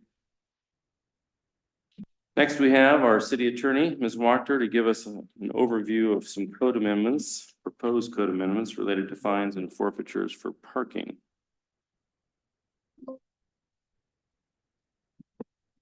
Good evening, Mr. Mayor, Deputy Mayor, members of the council. I'm Heidi Wachter, City Attorney, and this matter came to our attention through the police department. They have found it challenging to keep our sidewalks and some other areas clear because the penalty for parking in some places is as low as $20. I will tell you that when I did the research on this, I also found that it's hard to tell exactly what the penalty is because there are a number of different kinds of violations and they're sort of all over the map. So if you have questions that regard what it's like to be out there on the front lines dealing with this issue and seeing repeat offenders, we have our own Lieutenant Westby here. If you have questions about the fascinating technical aspects of drafting an ordinance to help with that, I can try and answer those questions. Well, we were just chatting about the magic policy wand. Is this the wand of the day then, right? Parking ordinance tweaks. This will certainly help. As Councilmember Brandstetter brought up earlier, 311 has been a tool for us to go out and address blight issues in the city and some of the nuisance issues in the city. And we've seen an increased number of parking complaints coming in, especially now that we've gone out, the city has gone out and made significant investment in sidewalks and improvements in areas in Tillicum and Lake City. Yep. And we are seeing an increase in the number of people that are using these nice new sidewalks as a personal parking stall. And it's really difficult to go out and enforce that when they effectively view it as just a parking fee. And there's no real teeth behind it.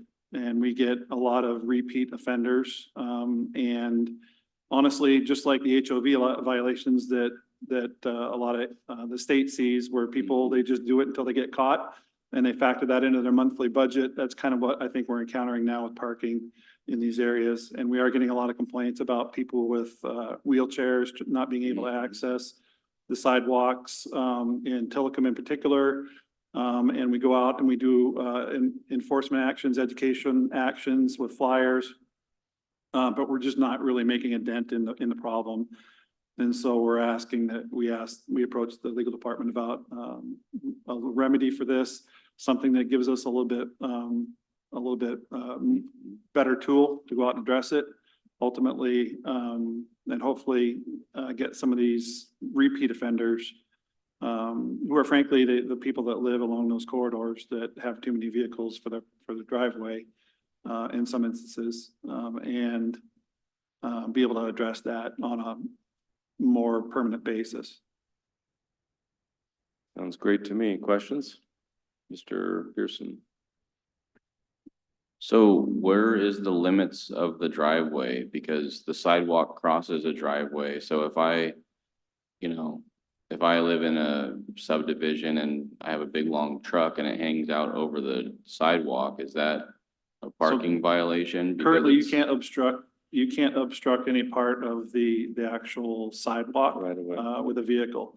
And I understand that, with some of these improvements we've made in some areas of Lake City, we went into people's driveway space to make these large sidewalks, but there's a reason why we put these sidewalks in for people to be able to stay off those roadways and to keep them safe. So, but currently, you're correct. If you do block a bumper, we use some discretion in those cases where it's only partially blocking. And we'll go out and we'll talk with the homeowners about those situations. But the ones we're talking about are the people that actually just park a vehicle right on the sidewalk and obstruct the entire thing. I'm not even going to speak about the pursuits where they just basically drive right down the sidewalk through Lake City. Because those sidewalks are basically a lane of travel in width, but we do have vehicles from time to time that just take it upon themselves to just park there. And we'd like to be able to address that. And right now, $20-30 is just not doing the job. Yep. Yep, thanks. What do you do for the guys who park their rigs across 4 or 5 parking stalls at the Colonial Plaza when they stay at the Best Western? I can't speak to that problem specifically, but if it's brought to our attention, we try to go out and contact and find out whoever it is. And there are provisions within the parking ordinances for towing. Obviously, most of those instances though are when it's blocking the actual right of way and not a parking space. Right. But we are asking in the new ordinance that for the more chronic violations that the tier becomes ever more increasing, more serious to the point where we do eventually have an impound as an authorization under the Lakewood Municipal Code. Got it. Mr. Boki. Thank you, Mr. Mayor. So I'm understanding we need to clean up our parking code because we shouldn't have you shouldn't have to sit there and look through it to figure out what the fines are. So the fine regime, something we need to work on. For me personally, I have a problem with the impoundment. And it's another one of these, it feels like driving while poor. And that because we have this other ordinance where we impound cars. And it's something that's kind of gone by the boards through the years. And then we're actually swimming against the stream by supporting taking people's cars. Part of it is it's a little bit of a racket, right? It's as soon as they impound the car, you now owe the tow company $250. You then they charge like $300 a day to store it. So someone who can't pay $500 fine in this case, and we could talk about the $500 fine, it seems awfully steep. Who can't pay a $500 fine is now being asked to pay $1,300 or $1,500, and they're just not going to do it. They're just not going to be able to do it. In our community, that's going to be very difficult. So I appreciate the need, and I understand the need to fix the fine regime. I am not convinced that there is a need to tow. You don't think it would happen in, I'll just tell you right now, I won't vote for it. yeah. I'm just asking out loud anecdotally, if you have information about it, whether it might act as a deterrence because you don't get towed until after the third ticket or warning or violation. So, I mean, is it just a policy thing you're against, or is it not enough of a warning to the people after 3 times in the same spot? That's a question for you. For you. It's a policy thing. It's much bigger than parking. Taking people's cars away for parking violations where you might not have driven the car. Remember, the violation goes with the car, not the driver. Yeah. That's a good point. And we're just assuming everyone will react to fines the way we will react to fines. I'm just thinking through it myself. We are against history on impoundment of vehicles. Impoundment of vehicles in fire lanes or whatever is allowed by state law, I get. In this case, I'm just not for it. Mm-hmm. Other comments, thoughts, Mr. Branstetter? You do. Yeah, I'm concerned in that we have a problem where the goal is to get some behavior modification. Mm-hmm. And that it seems like a stick is the only strategy that we can come up with to try to do that. I would like to try to look to see something going to do that. And then in terms of impounding vehicles, I think eventually we will get to the point of where there's a vehicle and it's been parked, being able to go and do that, and we'll impound it, and then we'll find that the person was homeless. And so that it was really their abode. And we'll end up with then problems that Seattle has had a lot of problems with in terms of being able to go and do that, because you can't necessarily do that. And then we have, if you have fines of a certain size, we're still stuck with the rules that say you can't really collect the fine from a person that can't afford to pay the fine. So it doesn't look like we're trying to modify behavior with some sequential steps that might get us there, where we're really going, we're taking several great strides to go to a further extreme. I'd like to see something that includes a mix of things. When we talk about, as we're trying to deal with homeless folks, we look to provide some other, not only one option, but, and eventually you'll have the person who is just obstinate to be able to go and do that, but I'm not quite sure that 3 times is how you define that, to do that. And then we've got, you know, the other part of this thing over there, if I were to look at the sidewalks on Gravely Lake Drive or in Lake City, or even in Oak Brook in some cases, where there are, a lot of commercial vehicles that end up parking and staying for a while on those particular things to do that. And probably they fall into that category of $20 is a cheap parking space. I mean, you pay 4 times that if you want to go to Seattle. But there maybe is a way to do that, and if it's a problem with commercial vehicles, there may be a thing through the business licensing realm or something that we could work with in terms of impressing upon them to modify their behavior. So I guess I'd really like to see this given some thought to have some more balance rather than just, you know, go into it. Not that I don't understand that it can be frustrating to folks to do that.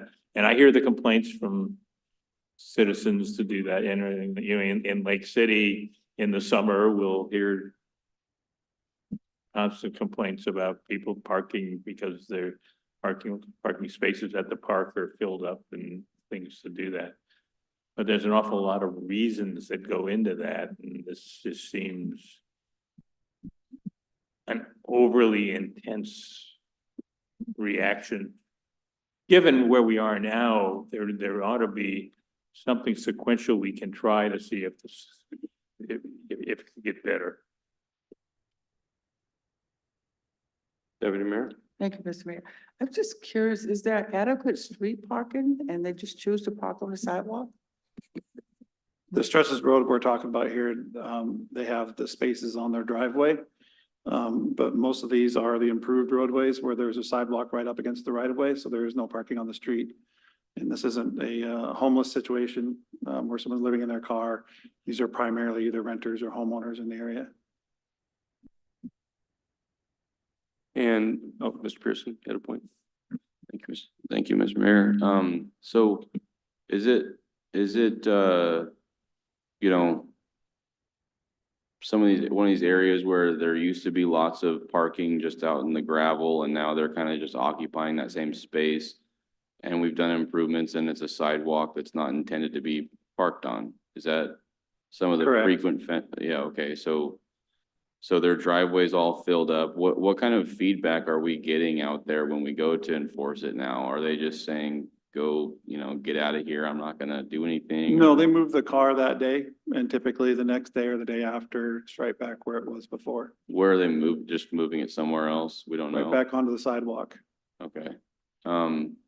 Yeah, I would echo, Mr. Boki's comments about, you know, it really impounding a car really impacts a family and a house, and that's, some people only have one car or, you know, one working car, and so, yeah, that's, I think that would also not be for, impounding, but we do need to figure something out so we can free up the sidewalks, so,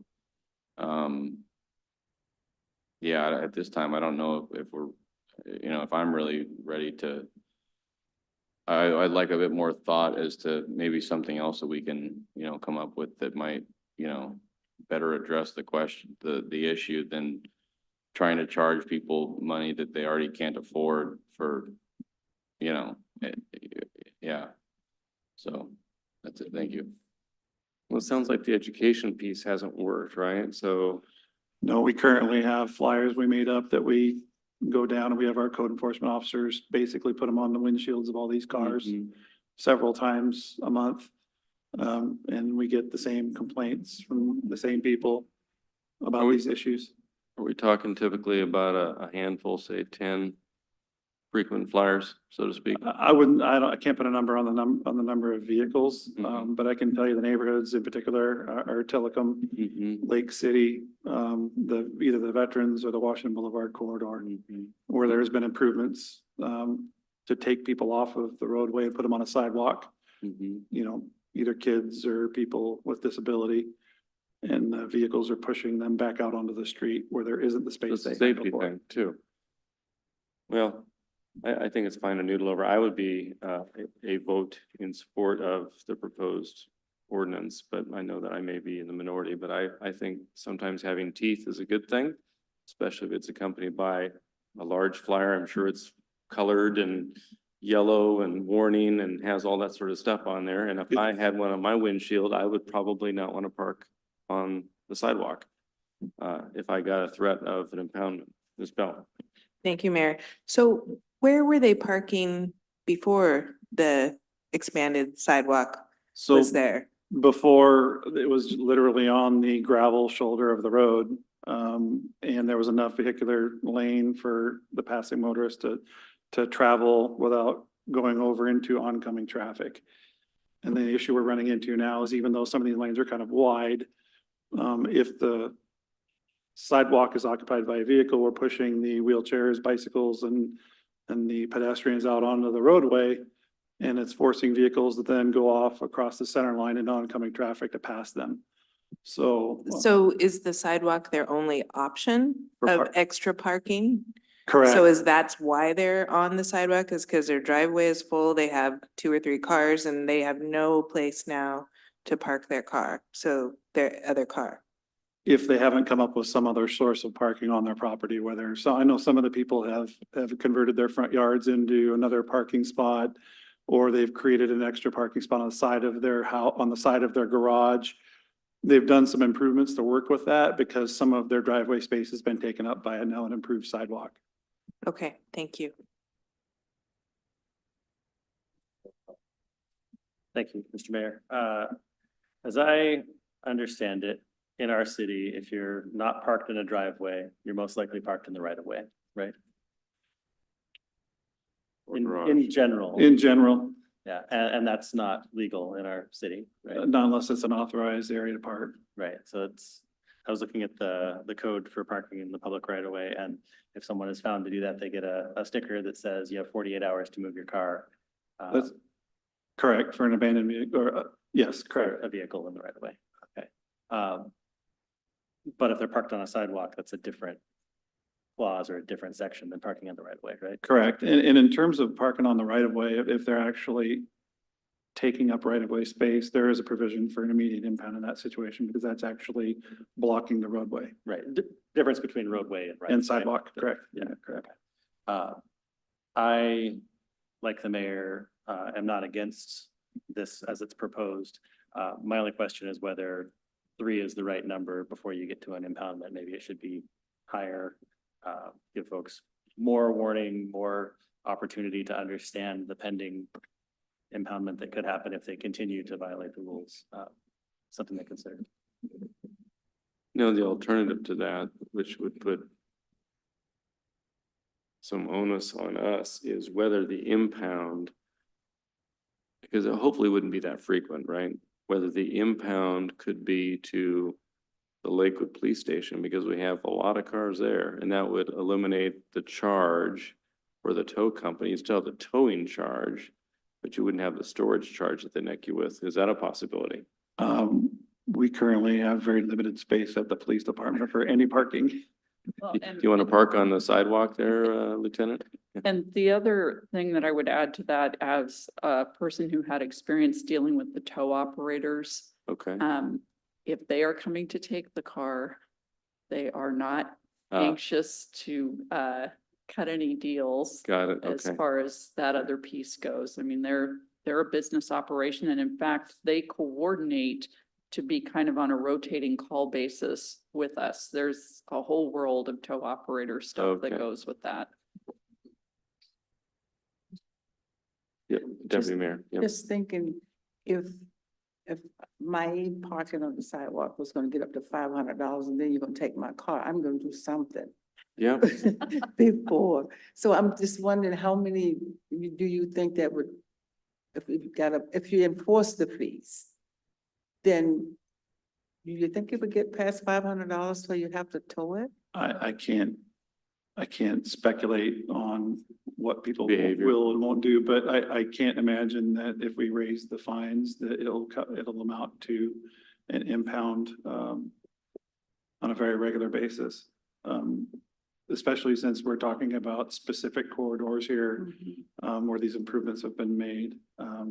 People find a way, adapt. And there are measures when we go out and we work with some of these people, the ones that are willing to talk with us, there are ways to adapt. But to be honest, the renters, the people that are living in these homes that don't have the ability to make changes to their parking situation, that's a different situation. It's harder to deal with. So if a wheelchair had to go around and was injured, then who would be responsible for that? We've had cases on road design questions in the past, and I can see somebody trying to drag the city of Lakewood in because we are perceived to be a deep pocket. I don't know how successful they would be because we can't deal with every illegally parked car 24/7, 365, right? And we're always having to deal with, even at full staffing, we still have to prioritize our calls. So I think we would probably be able to defend it. But road design cases are becoming more common, and recently our WCIA insurance pool actually ran a training that was demonstrating some of the very real challenges to cities, cases that cities had not been able to win in the past or lose in the past, where we are now getting pulled in and having our hands full with. Councilmember Bell. Thank you, Mayor.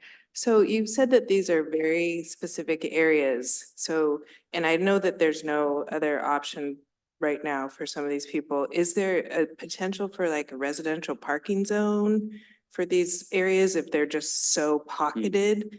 And that they're, I mean, I don't know, like they have special passes, not to say that they can park on the sidewalk, but something that indicates that, hey, I got 4 cars and I only have space for one. And I used to have more space, so just something along those lines? So Councilmember Bell, members of the council, that's actually a question that goes more to a department other than police. And so you really are in the world of policy right now. It was a city policy to put in the sidewalks so that pedestrians could walk around your city. And now you've found that some of the folks who used to park there are adapting by parking on the sidewalk. So the next question is, as a policy matter, how do you clear that up? But you're right. The next question is after that is then what do the people do to find a space to park? And you start getting more into questions about, as you indicated, a zone or an area or other places people might be allowed to park. And that's why you became a police officer. Yeah, right. Yeah, parking, I'm sure. Well, it begs a question on another issue we'll discuss at another meeting. Correct. The issue about parking, whether we have multiple units, whether we force the developer on site or on street, right? And so in this situation, those defined areas where we're having the problems, one wonders whether it might not be prudent on an annual basis when we send out the residential housing safety program registration information, hey, be advised that when you're renting your property out to folks, they need to know that parking has to be on site, so they can't have 5 vehicles in a 2-space house very comfortably. Something like that. Mr. Branstad. Yes, Mr. Mayor, I think you're right that, some of the symptoms that lead to this are, we've been seeing an increase in the city of people renting out rooms in their house. And so the number of people versus cars is being there and it's going on. But I will say the public works engineering people, as they are designing road improvements, they really do talk and engage with the property owners along those roads, to be able to go and do that and explain to them what they're going to have to do. And I know that happened in Oak Brook, and I know that it happened along Veterans Drive, and I know it happened along Portland and Stillicum. And in some cases, there were cutouts for parking, like in Tillicum on Portland Avenue, where there was some houses that had very short driveways and needed to do that. That was worked into the design when the property owner brought it up at the time. Okay, and we're looking to be able to go and do that. You know, the issue along Gravelly Lake Drive, of where I see cars parked on the sidewalks all the time, or when there is a 300-foot driveway available for folks. And then we've got the situation of, there's an awful lot of people that don't use their garage as a parking space, even though it counts as a parking space when they want to count parking spaces for development purposes, to be able to go and do that. So they intentionally create a parking space that they never intend to use to be able to go and do that. We guys got a percentage of porters in the community that have that done. So, it's not a question of doing that. And owning multiple cars is a choice. But if you have to make a decision about how you're going to do it, and so having clear rules is good to be able to go and do that. It's I'm just concerned about having something that is so monetarily punitive in multiple ways that we will get into trouble of trying to enforce that against a percentage of the people in our city who are low income, that it will be viewed as impossible for them to comply, even if they made, even if their teenage daughter parked the car on the sidewalk, because that was more convenient than pulling it around into the wherever it is.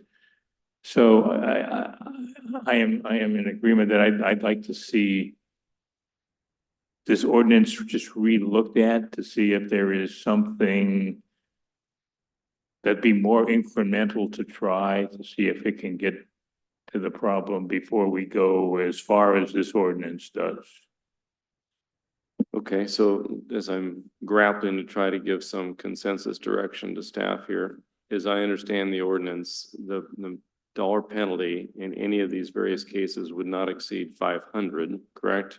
It goes in increments of 125 for the first, 250 for the second, and then 500 for the third. That's correct. In each of those iterations here. And then only then after, if they, the 3 strikes you're impounded law, the impound risk wouldn't come until after you have suffered that third or more violation, a fourth violation, if you will. That's correct. And under the RCW, there are provisions that if we are impounding for parking violations, we would need to put signage in those areas. And we would likely also be recommending that as people got each of the strikes, they were advised. Oh, absolutely. Next time it'll be more, and ultimately it can be impoundment. And one of the things that we discussed when we met first blush going through this issue was when you are looking to do something that appears sort of draconian. And again, you're talking at the far end of this, not at the first blush. There will need to be a period of community education, and there was great agreement about that. There was definitely an understanding that, we're talking about doing something pretty serious, but it's after wrestling with this through our 311 system, getting complaints from people and having to go out and deal with it. So I think the intent is not necessarily to go out and take a bunch of cars. Or The not intent to is to collect change a the bunch of fines behavior. either, right? And that's the intent, as I hear it, and so I'm grappling with the dollar amount. We're a little concerned. It's like, well, if we're not going to collect it, the key is what level of fine creates a sufficient deterrence. It's not whether we're going to collect or not collect a dime, because we know we're not going to collect much. This is about deterrence. So if I were to go around the room and say, is $30 enough? Is $50? Is $125? We're going to be all over the board. The question is whether the recommendation on an adequate range of slaps on the wrist is sufficiently a deterrent to change the behavior. That's what we're talking about, in my opinion. Mr. Pierce. Thank you, Mr. Mayor. Yeah, the dollar amount I think is fine, the Yeah. scale.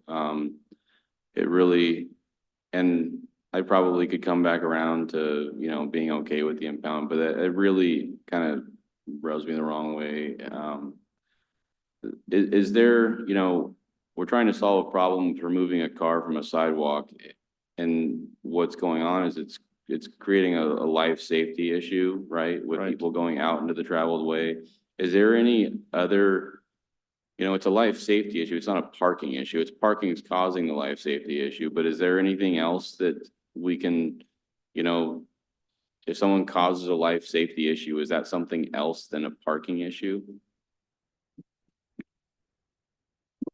I think the challenge that we would have is in connecting an intent to cause harm. I don't think that if someone parked illegally and there was a tragic consequence of that, that the person who did the illegal parking could ever have been proven Yeah. to have intended to cause harm. And that's where you get beyond infractions, is when you start having elements of intent. I think at most you might be able to do some kind of a negligence. Right. And But for sure, you're gonna go after the city for failure to police its sidewalks. And again, that then gets into public duty doctrine, which means that we can't make a guarantee that we will clear a particular Right. car on a particular day that someone was coming by at that moment.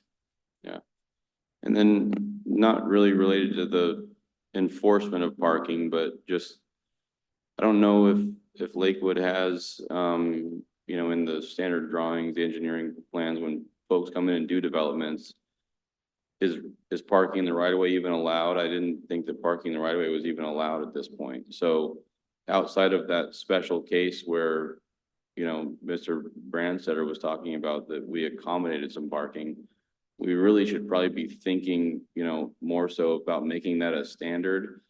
And especially in these areas that are higher density, where you're likely to have people sharing units and more cars, to incorporate some of that into the engineering plans, you know, for these frontage improvements and roadway improvements there, to make that more of a standard rather than an exception, I guess. So that's my overall comment on that.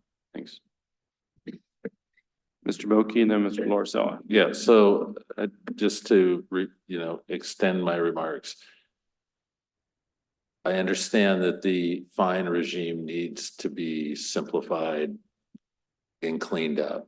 It shouldn't take a judge to figure out what the fine should be for any kind of parking violation in the city of Lakewood. That should be clear.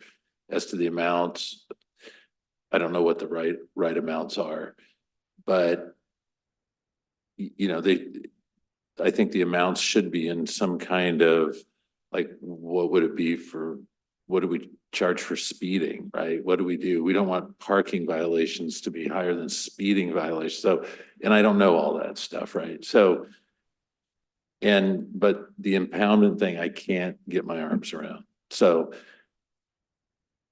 but the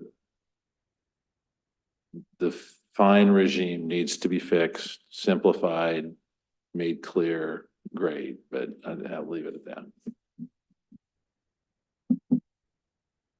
Thank you, Mr. Mayor, and I appreciate what Mr. Boki said about the hardships that come along with, maybe it's not even the owner of the vehicle that parked it there, and how do we deal with that?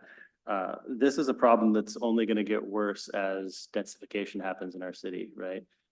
As we have more ADUs and additional units, the way the House bills were written, we cannot require them to add more parking beyond a certain amount for each one of those as well. So that's going to be an issue. And as we add more sidewalks around our city, it's also going to make it more of an issue. I would be in favor of starting the fines low and escalating up to a fifth offense before you're impounded, and also having an appeals and hardships process for folks who are getting citations. I know it adds more onus to our legal department and to our city to go through that, but I would start the fees as low as $50 and go 50, 150, 300, 500, and then you're out. Just, that's my consideration on it. Thanks. Deputy Mayor, do you have a point? Yeah, what would be the penalty if I couldn't pay the fine? Couldn't pay the fine. Currently, what happens typically in our municipal court is that if you don't pay your fine and you don't respond, you don't make arrangements to make a payment plan, because that's something that's available, where you could pay over months or something like that. If you just don't pay, they will send you to collections. And I know from some of the comments you've made, you realize the ripple effects of that on some of the folks that we're talking about. Yeah. Oh, Councilmember Vokey is asking about how someone gets their car back. And I would envision, and we could certainly provide more detail on this coming back to the council, is that currently if someone's car is impounded, they can ask for a hearing and go to district court. And we do represent the city in those hearings, and we talk about why the car was taken and so forth. And the court can adjust the penalty and, you know, waive some of that. That's if a person navigates that part of the system. If the person just goes to the tow operator to get their car back, it is cash on the barrel head. You need to put every Yeah. penny that the expensive. tow operator asks for out. Within what time? I believe it's within a matter of a couple of weeks, something like that, if somebody goes to claim a car, Oh, if it's impounded. most impound yards are open 24/7 for recovering a car. But how long will they? The administrative process is not clear with some of Yeah, these, so. we may have to get back to you on that to be precise about how long a person has to go claim their. Well, if they go for the hearing process, I mean, how long does that take to even get on the hearing? That's a month or something, yeah, so someone's without a car for multiple months. The administrative process for impounds, I think, is set in RCW, so that should be easy enough to find out. And then just to address the issue of fines, if we're gonna look at an alternative scale, what are some of the other finable traffic type offenses? I mean, speeding's one thing, but we can't chase people, so we probably don't get tickets for speeding anymore. Yeah, we would have to research that to get back to you. I will tell you, and this is addressed in a little bit of the briefing that was provided to you, there are any number of parking violations for which we do not have any control over the penalty. I had to go through the infraction rules for courts of limited jurisdiction Okay, to see an entire list of different violations that are set by our Supreme Court and cannot be reset at the local level. These particular parking violations, and they are the ones that our officers have struggled with, mhm, are not on that list, and so we can have some local say. got it. But I think typically speeding tickets are in the 125 to 150 range unless you're really going very fast Mhm. or get cited for going very fast. But I can certainly look at some comparable amounts. What I will tell you is the $20 and $30 range is not doing it. Right. And typically people react to that, if I'm understanding what the police department is saying, is, yeah, they say that's what I would pay to park anywhere, so why not pay Right, that here? Exactly, yeah, if they even. Right, exactly. Okay, so. Do I hear an absolute outrage by 4 votes not to include an impound component? I hear 3 people, maybe 2, saying absolutely no impound. Not that we are taking action, I'm taking a sense of consensus. Okay, so it sounds like we're not excited about impounds, even though I'm dandy with it. That's the beauty of 1 vote, 1 council member. Mr. Pearson. I had one last, thank you, Mr. Mayor. I had one last question that kind of came up. So since the fine is $20 to $30, are people paying the fine and moving on, or are they ripping up the ticket and not? I haven't gone to the court yet to find out on some of these situations, but I'm assuming they are. But the vehicle's still. That's the part that the police are aware of, is that the vehicle hasn't Moved, gone yeah, anywhere. yeah. So we can certainly check with the court and find out what the rate of payment is on some of these parking I, tickets. I think that would be kind of interesting, because if they are willing to pay the ticket, then increasing the ticket might, you know, put them off enough to, they do have some, you know, character or whatever you want to call it, that, you know, they will pay their fine. But at some point, if the fine increases, then maybe that is enough to be like, whoa, you know, maybe we, yeah, so that's just an It sounds interesting. like we'll look into the fine amounts and Yes. come up with some options and then come back. Did you have some, Mr. Lorso? Yeah, my last concern about not impounding is if someone can't afford $100 ticket, they're certainly not gonna be able to afford a $500 ticket. And the cost doesn't matter, and it may not be a disincentive anymore to the parking if they're not gonna be able to pay, right? So what other incentives for good behavior or disincentives for bad behavior do we have aside from losing their vehicle?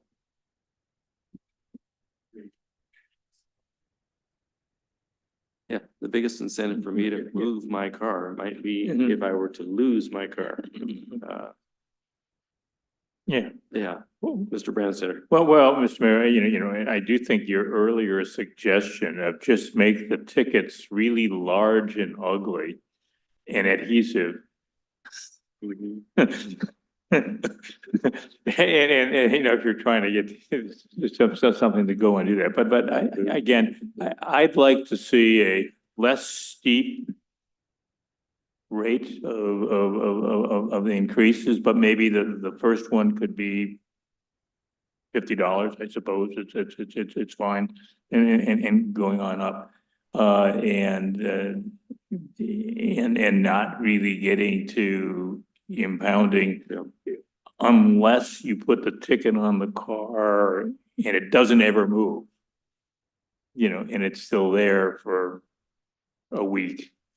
You know. We had some discretionary piece there for the, Well, first of all, there's always officer discretion. right, Second of all, I think I have some direction here, and I think I'm also hearing yeah. that there is an interest in making sure that people who get the higher fines have truly worked in a way that they deserve the higher fines. yeah. You're not looking to get somebody accidentally. You're not looking to get somebody Sure, who's in a no. desperate situation. You're looking to get somebody who is saying, at this price, I'll park here forever. And so you want to ramp Yeah, we that just don't price want up. people, Right. yeah, we don't want them thumbing their nose at their neighbors who are trying to use the sidewalk. That's the problem, right? And just trying to be, So, smart about it. typically what I would say is we'll come back next week with an ordinance, Okay. which we can certainly do. We can bring back an ordinance that's made the modifications that you've asked for. You all know how to make amendments. You've done that before as well. The alternative would be that we can come back for another study session. I don't know how soon that would be based on what your current work plan is. So I'm very comfortable coming back with an ordinance why next don't we, week. why don't we do that? And then we can always fiddle with it by amendment if we need to. Everyone good with that? Good, okay. Well, since you're I still will in the bring a hot seat, better ordinance next Ms. week. Wachter, you're here for a review of city council rules of procedure, which can be a very short. Yes, it can be presentation. very short, and I'm gonna open with the end in mind, and I don't think you've changed this person's mind about his career direction, so you can stay if you'd like to hear Yeah. about the council rules, or you can, yeah, he's leaving. We can add an impound element to the rules of procedure. Okay, so I remain your city attorney, at least for the foreseeable next hour or so. And, there were some questions about the council rules of procedure, and my recommendation is that we stay with what we have for right now. And the main reason for that is that I have heard expressed by this council genuine interest in hearing from your public. And even when they are coming in to say that we're doing something in a way that they're not happy about, this council wants to hear that. And this is, you have a small set of incidents that were very disruptive. And the question is, do you want to throw the baby out with the bathwater? And my recommendation is that you not do that. And I'll just jump and speak because I'm the guy who's in the chair typically. The first one took us a little bit by surprise, probably shouldn't have, but it did. But I still think we did okay with it. The second one, we were more prepared for it, and I think it lessened the impact because we, using our own rules, kept people to city-related business as best we could, and then thereafter, I don't think we've had much of an issue. So I agree, I would concur, but I open it up for discussion if you want to. Deputy Mayor. I would just, thank you, Mr. Mayor. I would just say, I think you prefaced it up front. And it has eliminated a lot of stuff, the issues that we were having, so I don't see why we need to change anything. I'm okay with it the way it is. Good. Good. We're good. Thank you. That's it.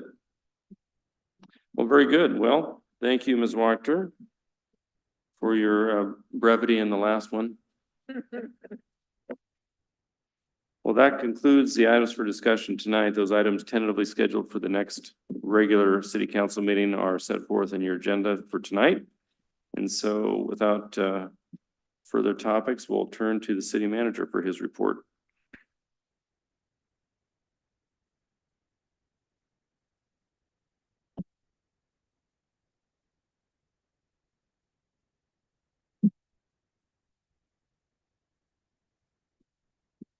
Good evening, Mayor, Deputy Mayor, council members. Just a couple of updates, if I might.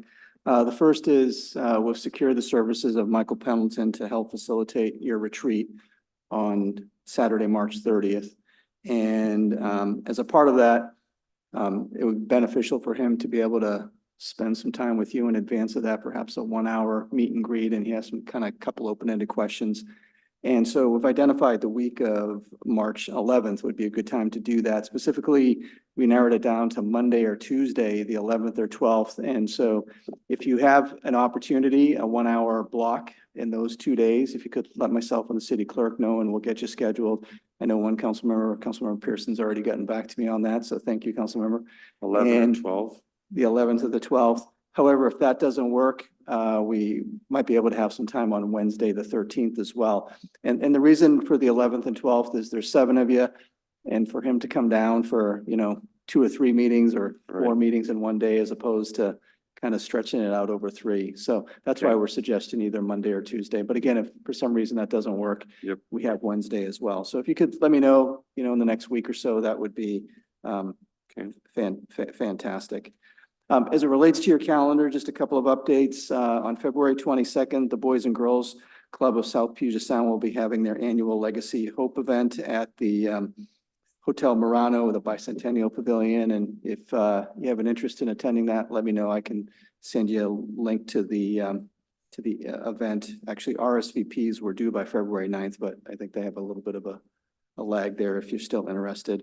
February 27th, which is a Tuesday, which will be 2 weeks from tomorrow, have the Mayor's Coffee House. And actually the subject will be senior services, and have our senior services coordinator be able to come out and give a kind of a walkthrough, talk through what's happening there. And the mayor and I were talking as well. And we had wanted to also maybe talk about special events. However, our special events team is not available that evening. So senior services, but also just to put out some information on our upcoming 2024 events. Moving into March, Habitat for Humanity is having their annual luncheon event on March 12th, also at the Hotel Murano Bicentennial Pavilion. March 15th, the American Lake VA Medical Center is going to have a centennial celebration. I know the council is going to have a proclamation recognizing that activity. And then on March 15th, the LMCC is having their second annual Dr. Claudia Thomas Community Service Award Gala at the McGavick Center. And so I know our Deputy Mayor, Mary Moss, if you have an interest in attending that, she would be the person to see. Right here. And Are you showing up then? I will vouch for last year's event. So. So the I'm sure. Veterans Admin thing, John, was March 15th, you said? March 15th, that's correct. That's from 4 to 6 p.m. That's earlier in the afternoon. So it is the same day as your event. Okay, But the LMCC event starts at 7 p.m. right. Sweet. Okay. Just so we're all squared away on the calendar. No. Then and then March 20th, the Tacoma Pierce County EDB will be having their annual meeting, and the city is always well represented there. As a matter of fact, we are going to, we have secured a table of 10. So if you have an interest in attending that, if you could let me know sooner rather than later, because we also like to try and make it available to our economic development members as well on our team and our CED folks. March 20th. It's at the Tacoma Convention and Trade Center. That's a Wednesday. It's a Wednesday.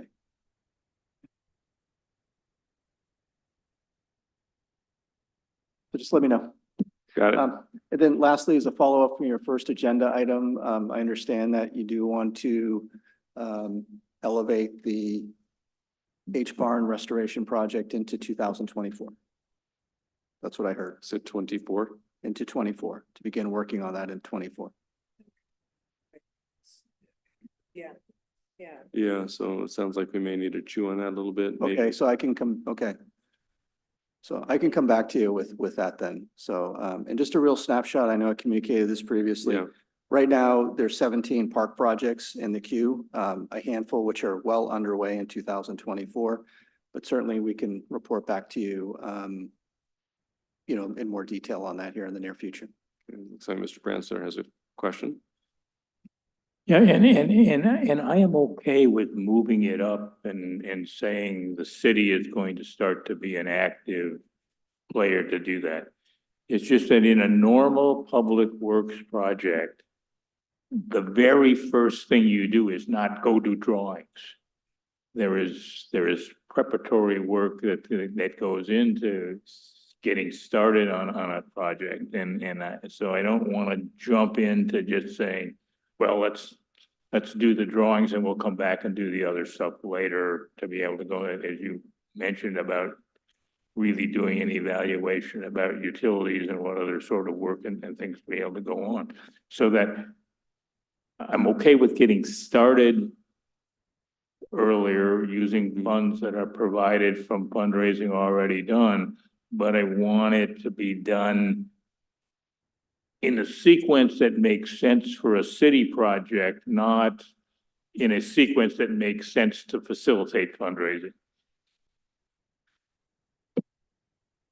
Makes sense.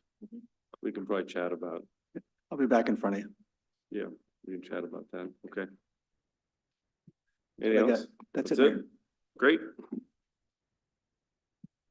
So one question for you. Is it going to be too late to have a general discussion of these kinds of priority issues if you need some help with balancing at the retreat? Do you want that So consensus prior to that? So this is right now, this is kind of a operational issue. You've already Okay. set your priorities, so it's a matter of just, I just need some direction, you know, what's a higher priority than where we are. That's not really a retreat item. I think that the Okay. retreat is for 25, 26. Got it. You know, Okay. what are those driving goals, those driving achievements that you wanna get done? All right. Because again, your retreats are limited to one day as Right. opposed to, you know, a 2.5 or. Okay. All right. Yeah, so that would be, Yep. so. Yeah. This is more of a CIP update. We do this periodically for you anyway, so we can Okay. come back to you. We'll figure out some time to noodle on that. Okay. Any questions for Mr. Caulfield? Otherwise, we'll go to council comments. Ms. Bell, I am good, Mr. Mayor. Thank you. but do you have any comments? Well, I always do, but thank you. All right. Councilmember Pearson. Thank you, Mayor. I went to P-Reb's, Edgewater Park Community Meeting and, very interesting. If you have the chance, you know, a couple hours, you want to just watch the YouTube and kind of get some of the highlights.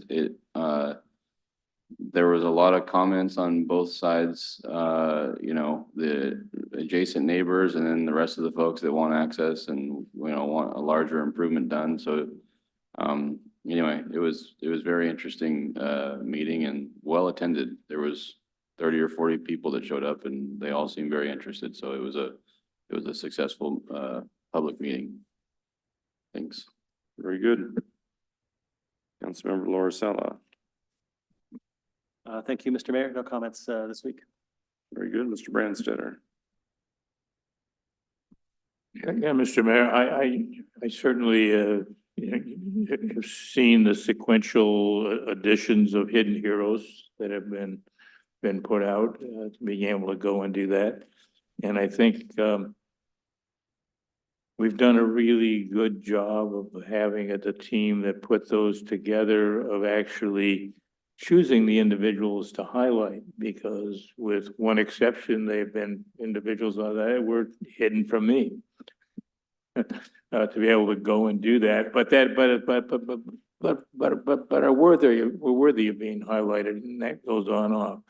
And I think that can perhaps, as we get into later in the year, when we have some months that are dedicated to some of the other groups in our city, that we can look at doing something similar in terms of moving forward. I really appreciated Chief Smith's report. Both in the way that he presented it, where it was presented not just in a way to present it to us, but it was done in a format that is exportable, to be shared with the community, to be able to go and do that. And my impression was, from talking with some folks from other cities and media and other things, is that I think that the crime trends in our city are moving more favorably than they are in some other places, and even some other places that are close to us, in terms of being able to go and do that. So I think that there is I think it has to do with how well the department has done with screening and then onboarding new officers. In terms of the culture, I think the chief needs some credit in terms of exactly how he's gone and addressed things.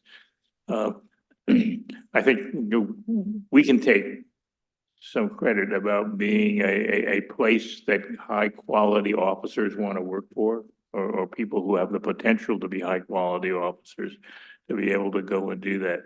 So I viewed that as 2023 is, despite the fact that it was a year of when there was a lot of concern about public safety, that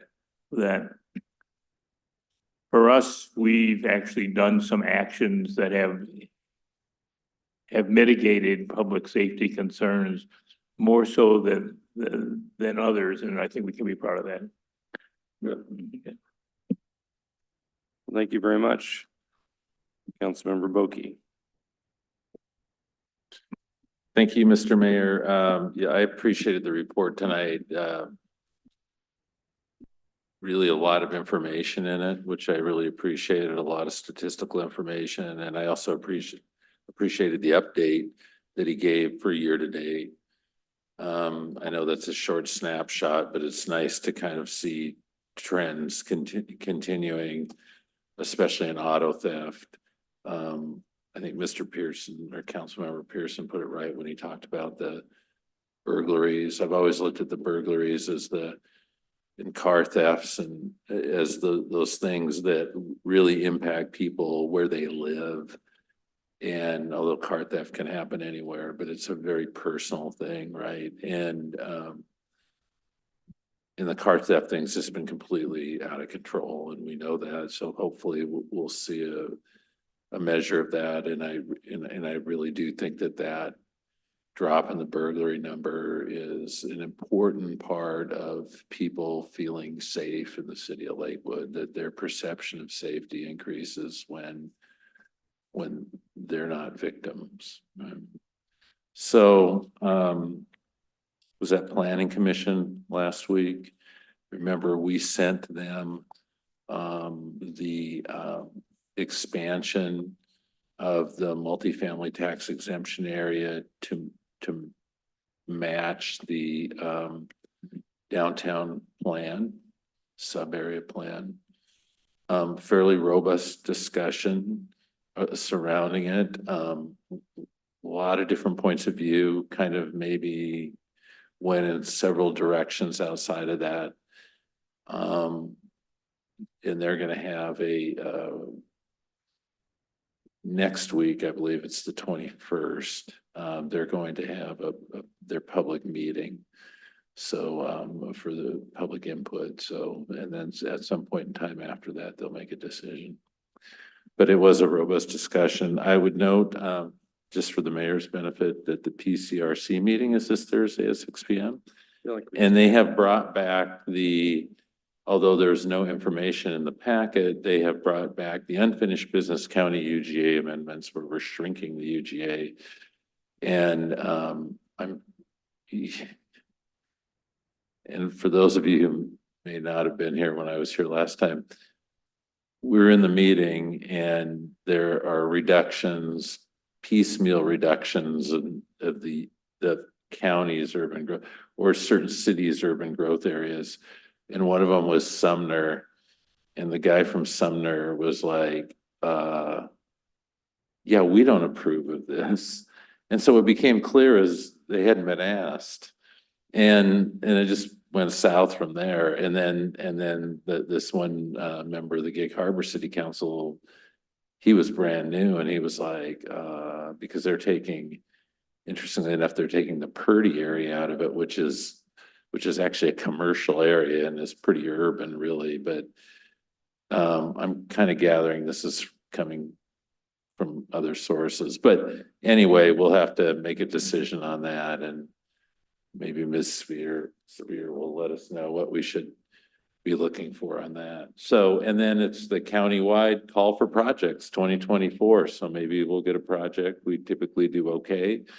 Remember, I spent a year or more working on maybe improving the system, and the PCRC decided that they weren't in favor of improving the system, that they liked the system though, just the way it was.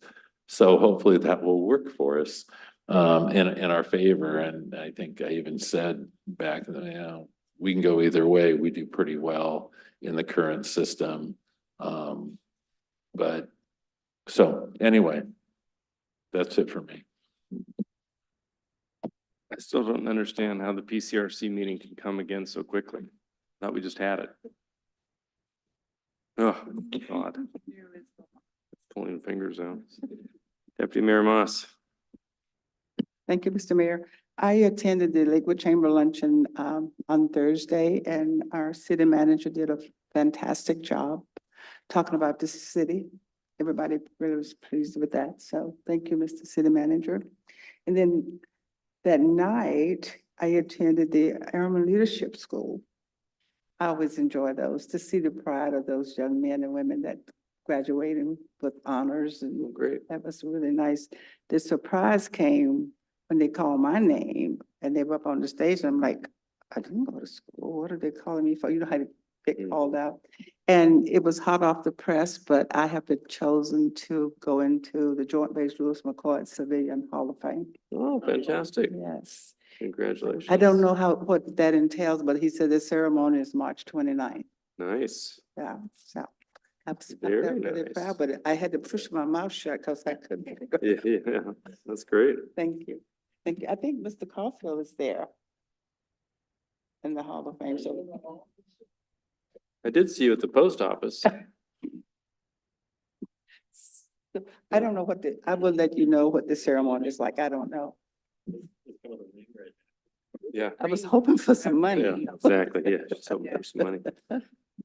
Very So good. thank Anything you. else? That's it. Thank Well, you. they're very good. Well, just a couple things. I was at the chamber lunch as well, and Mr. Caulfield did a fantastic job presenting the state of the city.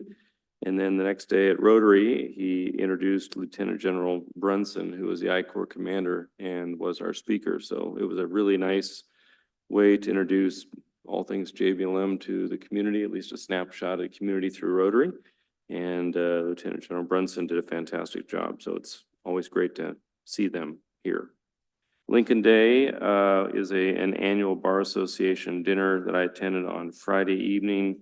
Certainly met a bunch of folks, a bunch of Lakewood people there as well. And it was just interesting to hear about 4 judges in the Superior Court are going to be retiring this year, so it'll be a nice, it'll be a change, I should say, change over of new judicial officers. And so you're gonna have a bench that probably collectively, the majority of which has probably less than 4 or 5 years of judicial experience. It's really interesting. It's just a lot of retirements going on. So anyway, 4 more, but it was good to chat with candidates and learn about the changeover in the various departments. So that's all I've got. Anything else for the good of the order? If not, we're Mr. Branstetter. Yeah, Mr. Mayor, I know we signed the proclamation for Mr. Buer this evening. It got passed around to do that. But as we meet next time, which will be our last regular meeting in Mr. Buer's tenure with the city, do you have any other plans about, other than the reading the proclamation, about how we're going to thank him for his service? I think Mr. Caulfield kind of has that under some control, but Yes, Councilmember Branstetter and Council, there'll actually be a little bit of a retirement party on his last day, which is Thursday, February 29th, right here in City Hall, and there'll be some pomp and circumstance. Just leave it at that. It's a Thursday, and I think it's 2 p.m. 2:30 p.m. 2:30. you throw that out on the calendar for us, Ms. Schumacher? Should be. Not throw it, but you know, put it on the calendar. Yeah. Great. Anything else? All right. Thank you very much. We're adjourned.